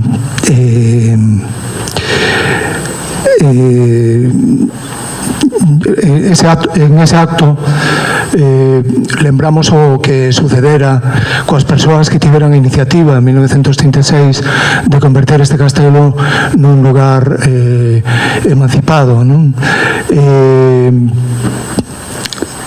Por eso tamén falo con certa emoción. Sabedes que nesa placa se está dedicada a quen deron a vida pola liberdade. Hai tamén, está acompañado dun poema de Celso Emilio Ferreiro, Libremente, non? Que fala de nós queríamos libremente comer o pan de cada día, mordelo, masticalo, diserilo sen medo, libremente falar e cantar como nas orelas, e cantar nas orelas dos ríos que van cara ao mar libre. Realmente estou a vivir, non? Estou a escoitar a Isaac, estou a escoitar tamén a neta dunha persoa executada, lembrar tamén os nomes de persoas, igual que lembramos de xeito festivo cada ano o asalto ao castelo, ese acto de liberación, de emancipación, non exemplar ao longo da historia, porque sempre ás veces fálanos dun calendario de derrotas, fálanos dunha Galicia de mansedume, dun pobo, non, que prefire emigrar a protestar. Ben, eu penso que emigración tamén é un xeito de protesta, non? En fin, fronte a ese tópico, non, temos outra historia, unha historia de loita incesante pola xustiza e pola liberdade, mesmo de loita exemplar en moitos casos, como foi esa revolución irmandiña, que debería figurar en todos os programas educativos, non? Que deberíamos ter moi presente na memoria. Ben, pois outro xeito, outra fase, digamos, desa loita de emancipación irmandiña foi no 36, eran días de esperanza, lembrámonos agora como días en que caeu o telón, de días de fatalidade, días de terror, non? Mas eran tempos tamén de moita esperanza, era o tempo en que a República era como unha rosa dos ventos, donde digamos que todas as vanguardas se deron cita, e de feito así foi visto por toda a xuventude de estrelas en todo o mundo, non? Foi visto como nese momento en que medraba o DDT dos fascismos, como en certo paralelismo poderíamos falar hoxe, pois o que ocorreu na Península Ibérica, máis concretamente no que o Estado español, o que Galicia celebraba, por exemplo, ter aprobado un estatuto de autonomía en referendo poucos días antes de que instalara aquel golpe terrible, cruel, non? E ruín. Ben, aquí houve xente que o 22 de xullo, sacando se dera o movimento de tropas desleais, non? Pois fíxose o acto de toma de posesión legalmente, ademais fundamentado legalmente, co secretario por diante, non? García Ferreiro, creo que se chama, Andrés García Ferreiro. Bueno, como eu penso que de xustiza nomear as persoas, o que era alcalde entón, que era Xosé Álvarez, e o seu irmán teniente de alcalde Manuel Álvarez, que foi asesinado en setembro en Arzúa, perto de Arzúa. Lembrar que fixadevos o que pode ser de ruín a historia, non? E de ruín aquilo, e de injusto aquilo que chaman xustiza ás veces, non? Como dicía Castelao, Deus, hai tempos en que Deus nos libre da xustiza, non? E esta persoa asesinada, Manuel Varés, teniente alcalde de Vimianzo, meses despois, hai un xulgado que o reclama que se presente e o declara en rebeldía. Non, primeiro asesínano, mátano e despois é declarado en rebeldía. Ben, penso que é de xustiza facer estas lembranzas, mais hoxe tamén podemos recordar que estas persoas merecen ser recordadas como aqueles que rescataron, resistiron e rescataron a esperanza para os tempos vindeiros, non? E por iso estamos a falar hoxe de liberdades, de democracia, de benestar, con moitas adversidades, pero estamos a falar diso. Ben, lembrémonos pois como un brinde polos días do porvir, non? Que é o que lles gustaría. Decía Álvaro Cunqueiro, estaba lembrando así algunhas referencias, non, a Costa da Morte, a isto que é escribir na Costa da Morte. El dicía que os nomes das comarcas naturais, os nomes de Nemancos, Soneira, Bergantiños, deberían estar escritos en ouro no escudo do antigo reino de Galicia, non? El tamén falaba, tiña unha idea como moitas brillantes, non? Fértiles. Falaba Cunqueiro e dicía, imos ver, porque preguntaban, por que en Galicia hai tanta poesía, tanto cultivo singular de unha certa literatura, mesmo avanzanse cousas que despois ocorren, non? E vanguarda, pois, por lo que, por exemplo, no que se chama literatura da natureza, literatura máxica, o realismo máxico. Bueno, sabemos que se deron aquí, non? Como cultivos antes de ser celebrados como boom mundo adiante, non? Entón el respondía, ben, o que pasa é que se vemos as lindes históricas de Galicia, da bella Galicia, por unha banda, cara ao leste, o que marcaba, definía ese territorio, era o chamado río Limia ou Lima, Rioletes, que ven dos Rioletes, que era o río do esquecemento, o río do olvido. Como sabedes, era como unha barreira mítica para as tropas, por iso tardaron tanto en conquistar Galicia, porque había resistencia, pero tiñan esa especie de temor, ese temor a pasar o río do esquecemento, porque había zona de que quen o cruzaba pois perdía a memoria, non? Perdía, mesmo esquecía o seu nome. Entón, dicía el, este era un dos lindes que definía esa bella Galicia, ou callaicos, non? A terra dos callaicos, os que vivían entre pedras, entre auga, que ben definido, non? Esas palabras antigas. O outro linde estaría o río do esquecemento, outro linde, a fin da terra, non? A fin da terra ali que é o peirao, na mitoloxía céltica, pois sería tamén o peirao, o embarcadoiro, cara ao alén, cara máis alá, onde as almas tiñan, nesa fin da terra, as almas tiñan xeito de barca, que penso que é das definicións máis fermosas dun alma, non? Que poida ser unha barca cara ao alén. E claro, dicía el, comprenderán vostedes que un territorio, un espazo que ten estos límites, pois algo ten que pasar, non? Algo extraordinario ten que pasar. E efectivamente penso que podemos falar de moitas viravoltas na historia, de moitas curvas e de moitas caídas, e moito erguerse, pero concordaremos en que algo efectivamente extraordinario ten pasado e pasa. E eu subliñaría esa condición da literatura galega, da boca da literatura, tamén das outras artes, de todas as expresións, que é unha interrelación fondísima, unha condición de vanguarda incesante en relación coa natureza. Sempre está presente iso.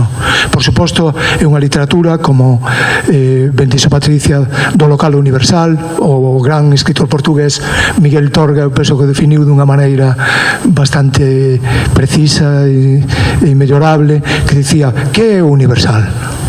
Pois o universal é o local sen paredes. Efectivamente, ese é un trazo, unha característica das creacións literarias ao longo do tempo en Galicia, non? Esa condición de vanguarda e de ter as raíces, mas ter tamén as para voar, non? A tradición en este sentido, entendida como tradición literaria, porque moitas veces utilizas, se sabemos o que pasa coas palabras, non? E cando se fala de tradicionalismo, de tradición, pois a veces solo se orienta nun sentido de conservar as cousas, digamos que son que habería que superar, as cousas que son un lastre, non? En cambio, podemos falar a tradición, dicía Castelao, a tradición nunca traizoa, é dicir, falar dunha tradición de liberdade, falar dunha tradición, como citábamos aos irmandiños, falar dunha tradición creativa, falar dunha relación, dunha tradición de relación de amizade, de amizade de colaborativa coa natureza, non ser, digamos, máquinas apisoadoras, non? Que esmagan, que destrozan a natureza, que están en guerra ca natureza, non ter esa relación colaborativa.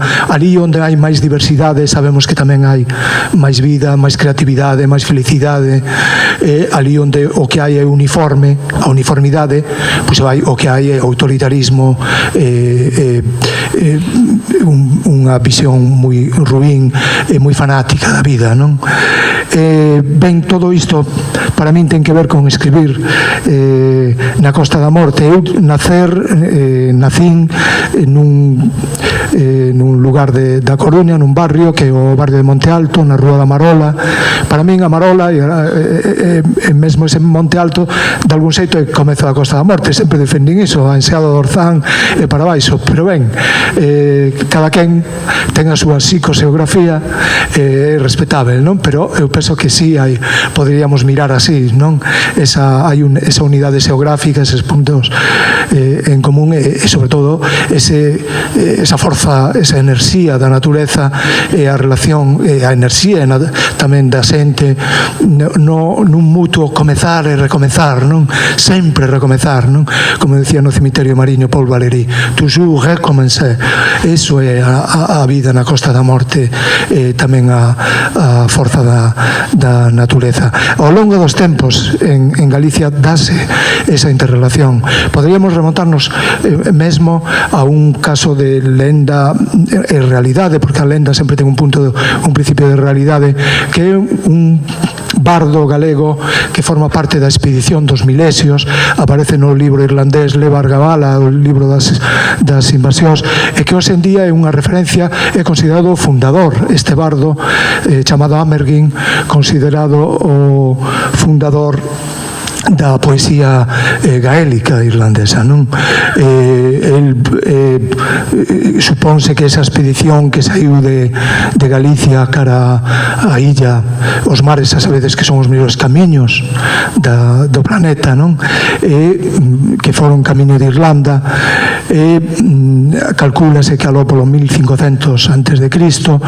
O libro alrededor do século X-XI, onde está contada esta historia, e falan, e hoxe en día celebrase cada ano unha festa e hai unha reivindicación extraordinaria deste bardo Amergin por un texto, por o que se chama Canción de Amergin, que lle chaman tamén Manifesto, que é un texto extraordinario que atravesa os tempos, non? Mais ou menos en traducción libre, un anaco, pois podemos lembralo. Decía Robert Graves que o coñecemento, o estudo da poesía debería comenzar con este poema. Tamén podería comenzar ca Odisea, decía el, pero podería ben comenzar con este poema que xa digo atravesa os tempos, non? Porque a Canción de Amergin o que di, prodúcese ademais porque hai un conato de batalla, van confrontar os milesios que van ali a procura dun desaparecido, do que sería un fillo de Breogán, de Mil, e vai haber un episodio bélico, vanse destruir porque non deixan de ser vistos como invasores, mais o que deciden finalmente de xeito tan sabio, moi adiantado aos tempos de hoxe, é facer un combate poético, e o que resulta unánimemente que recoñecen como mellor contrincante, mellor poeta, non? Palabras máis sabias e emocionais son as da canción deste galego Amergin, non? Deste galaico, que comeza dicindo: eu son o vento mareiro, son o golpe de mar, son o océano que brúa. Eu son o cervo dos 7 combates, eu son o falcón no cantil, eu son a pinga de rosada que cintila na alborada, eu son o salmón no relanzo, eu son a erva de namorar, eu son a maga que alumea o masín, a imaginación, eu son a lanza que loita contra a morte, e vai seguindo, non? Eu son quen esclarece as estacións da lúa, quen sabe onde pousa o sol, e remítese ao final a un, por iso é tan contemporáneo tamén, que tropa, que Deus afía as armas nunha fortaleza asediada pola peste, que isume das armas, que isume do vento. Esta é a canción de Amergin. Fixademos o que nos está a contar, nos está a falar de hoxe, non? Penso que ten ese trastempo, non? E o que pasou coa literatura en galego, podemos dar un chimpo moi grande no tempo, ir ao século VI, cando hai o primeiro sermón de Correctione Rusticorum, que podemos traducir como corrixir a estos túzaros, non? Que está empeñados, que viñeron non os gregos, porque aínda había memoria de Prisciliano, non? Esa religión, digamos, máis moi perto da natureza, e onde había sacerdotisas. Ben, entón había que borrar iso. Entón fais ese sermón de Correctione Rusticorum, e o que se ven a dicir, o principal, o núcleo do sermón é: non é certo que falen as árbores, non é certo que falen as pedras, non é certo que falen as fontes, pero que tedes na cabeciña, non? E a xente calou, tampouco era para levarlle tanto a contraria aquela teimosía que había, calaron, pero pasan os séculos, hai outro chimpo no vento, e veñen as cantigas galaico-portugueses, ese tesouro universal, non? Da literatura universal, que son os cancioneiros galaico-portugueses. E aí, claro, volves a falar. Con quen se volve a falar? Volves a falar ca natureza, volves ben podemos dicir que Vigo naceu dunha canción, non? Que fermoso xeito de nacer, non? Que o de Martín Codas, cando di: ondas do mar de Vigo, se vistes, meu amigo, ondas do mar levado, se vistes, meu amado. É dicir, o poeta pregunta ao mar, pregunta a natureza por un ser querido, por un ser desaparecido. E ben, volve a caer a historia, o telón da historia, volve a ver outro abaneo terrible, e ven a Contrarreforma, pasan os tempos, desaparece, mesmo semella, desaparece todo o ronsel, todo o rastro daquela poesía extraordinaria, da que hoxe sabemos, temos contabilizado máis de 300 soglares, non? Troveiros, soldadeiras, non? Entón, ven o romanticismo, aquí, entre outros, ademais de, claro, de Rosalía, esa xeración maravillosa, non? Do resurdimento, pero temos aquí moi perto a Pondal, non? E Pondal, aparte de escribir o que vai ser a letra do himno galego, que é unha letra extraordinaria, porque é extraordinaria como himno no mundo, porque é o único himno que, en lugar de convidar a darlle unha malleira o inimigo, o que fai é preguntas á natureza, non? É un encadeamento, un cordón de preguntas que interpelan a natureza, que din os rumorosos, non? Un pouco preguntar que vai ser de nós. Por iso é realmente un cántico colectivo único, non? Nese sentido. Pero tamén é Pondal quen di: feros corvos de sallas que vagantes andás, en salvarse compaña sin ose nin mañá, quen puidera ser voso compañeiro pola gandra longal. quen puidera ser vosso compañeiro, non? É unha identificación. Eu, modestamente, no último libro, a última novela, esta de Detrás do Ceo, que marcan un pouco unha bisbarra de bisbarras, en un territorio, digamos, onde está presente de algún xeito unha metáfora de toda Galicia, que son lugares reais, pero que configuran como un espazo novo e que nos delimitan, que nos van movéndose, marcando esa xeografía, esa psicoxeografía. É unha parella de corvos, un corvo e unha corva, que sabedes que se levan ben toda a vida, e un chamase, o macho chamase Xallas, e a femia chamase Navia, non? Dende logo ten unha certa inspiración, como ten inspiración dende logo a novela que escribín aquí, que escribín en Calo, principalmente, cando aterramos aquí, a miña familia e máis eu, felizmente, non? O primeiro lugar onde fomos vivir foi en Calo. Debo contar que non é tampouco casual o dos corvos, esa referencia aos corvos que encabeza a novela, Feroz, que conta a historia, realmente é un corvo que lle conta a historia ao rei de Galicia, que vive por alá pola Penaforcada, por os Penedos, non? E vai pola noite a contarlle o que está a pasar nunha casa que é o escenario principal desa novela, porque el escoita moi ben, pousa a cheminea, como sabedes, é dos mellores lugares para saber o que pasa no interior dunha casa, non? El está por ali pola cheminea, pero de cando en vez, eu tive a sorte de que me visitou, escribía daquela con máquina de escribir, e ten ese andar da literatura, ainda recordo con melancolía, non? O andar tiqui, tiqui, tiqui, tiqui, tiqui, tac, tac, tiqui, tiqui, tiqui, tiqui, tac. Facías algo de música con ela, e pois un día decateime de que escoitaba o eco do que eu escribía, e o eco do que eu escribía era un corvo que estaba peteirando nunha fiestra, non? Que tiña a Carón, e eu facía taca, taca, taca, e ele facía tiqui, tiqui, tiqui, tac, non? Tal cual, foi así. Ben, aí foi o corvo axudoume moito, tiven algún percance no comezo desa novela, porque un día saindo a todo correr, como facíamos sempre, porque íbamos tarde para levar esa Isabel marchara para o instituto, e eu levaba encargado de levar a filla e o fillo, sempre saíamos en fin, a deshora, pero en hora, como diría Lorca, non? Saíamos todo a correr, e un día que chovía, metémonos no coche, e eu posei unha carpeta deste tipo, pero posei non me decadei que estaba aberta, e aí levaba o comezo de Salvase a Compaña, non sei, 20 folios ou así levaría, e arrinquei. Naquele momento a literatura non era o máis importante, había que chegar á escola, e arrinquei cando estaba subindo a costa esta, non? Antes de chegar á carretera que vende Camariñas,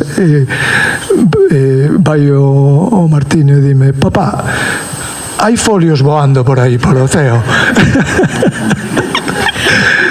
Esa non houve maneira, porque era costa, chovía, e os folios, imaginade, era a tinta e tal. Así que algunhas páxinas magistrais da literatura universal voaron polo val de Calo, non? En fin, seguramente foi pa ben, recuperei a historia e tal, pero bueno, falábamos eso da importancia da relación coa natureza. Podemos seguir contando, non? Como ven o ilozoísmo, ven en cada movimento poético, malia as circunstancias adversas históricas que se dan, a cultura galega é quen a literatura de estar aí nese cumio da onda, non? Nesa vanguarda, sobre todo nesa relación coa natureza. Despois da terrible guerra, non? De todo o esquilme que veu posteriormente, hai un verso de Luis Pimentel que di: moveuse o vento, describe como pasa un páxaro polo medio do bosque, e di: moveuse o vento, moveuse o silencio. que é toda unha declaración, non? De como comeza outra vez a falar a natureza e a falar a xente. E ben, despois ven o Xio Novaneira con esos chove para que eu escriba, así que tampouco temos que preocuparnos moito pola chuvia, non? E sempre axuda. Vivimos na terra escondida onde se fala unha lingua que chove cos pés descalzos.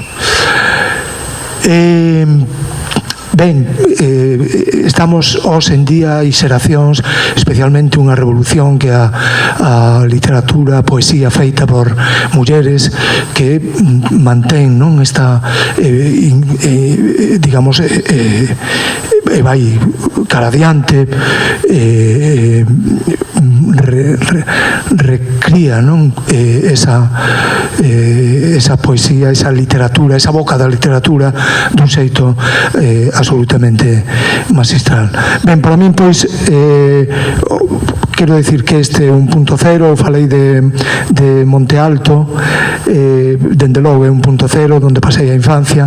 Hai outro barrio de Coruña que é o Castro del Viña, onde hai, como sabedes, un castro, inda que a palabra castro hai que darlle algunha volta, pero un poboado, non, que moi relevante ali no alto, que enfila co que é a Torre de Hércules ou a Torre de Breogán, o Faro de Breogán. E para min son 2.0. O punto cero, como sabedes, é fundamental na xeografía, nas navegacións. O punto cero, que está situado, inventouse por mor diso, poderonse trazar, ou foi o xeito de trazar os meridianos máis os paralelos, pois para iso tiña que haber un punto de arrinque, que era unha invención, pero que resulta o punto máis real, case do planeta, que é ali onde se encontran o meridiano Greenwich e o Ecuador, no Golfo de Guinea. Bueno, dende aí localizámonos todos, esa non digamos agora con todos estes aparellos, non, GPS e todo iso, que por certo teñen ali, aí donde está o punto cero, hai o que se chama New Island, que é como un depósito de lixo, que son as chamadas perdidas, as chamadas que se perden, ou os intentos de localización que non funcionan.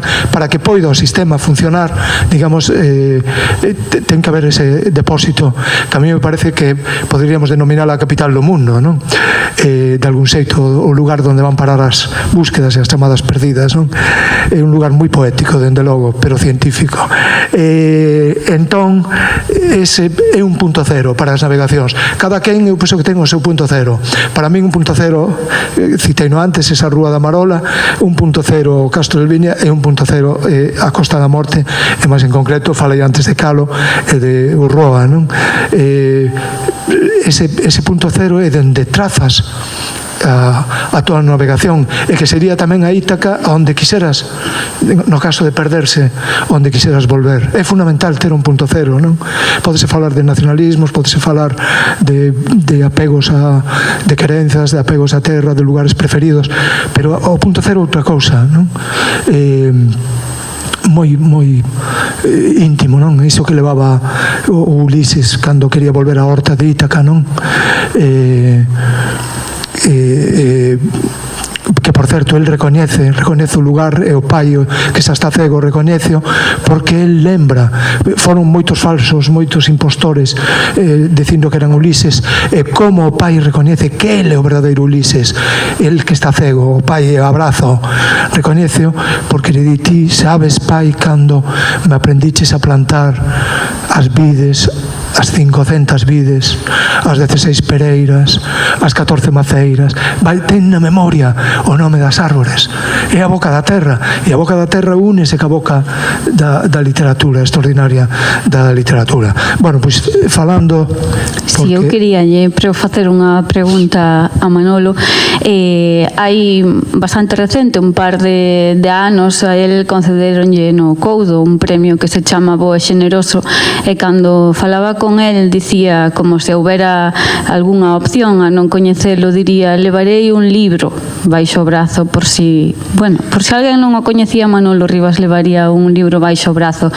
Dicía tamén, leva falando desta relación de sempre da literatura galega coa natureza, seguramente vos preguntaredes, algún xa saberedes por qué, pero vamos a preguntar por que trae un toxo hoxe. Que nos quere contar? Ben, o toxo acompáñame case sempre, non? Esta flor tan fermosa, tan humilde, non? Bueno, flor, planta, non? O que un procura cando escribe, eu penso que tamén procuras como criar unha planta nova, non? Unha especie nova, ou que se achegue a unha especie nova, algo que non se xa visto. A mí o que me gustaría, penso que me gustaría que fora un libro, non? Pues, venme a cabeza o toxo, non? Que fora, decía, porque o toxo ten espiña, pero ten a flor tamén máis fermosa, é unha unión da loita, da dureza e tamén da beleza, non? Sempre está presente, digamos, esa procura, ese entrelazamento, non?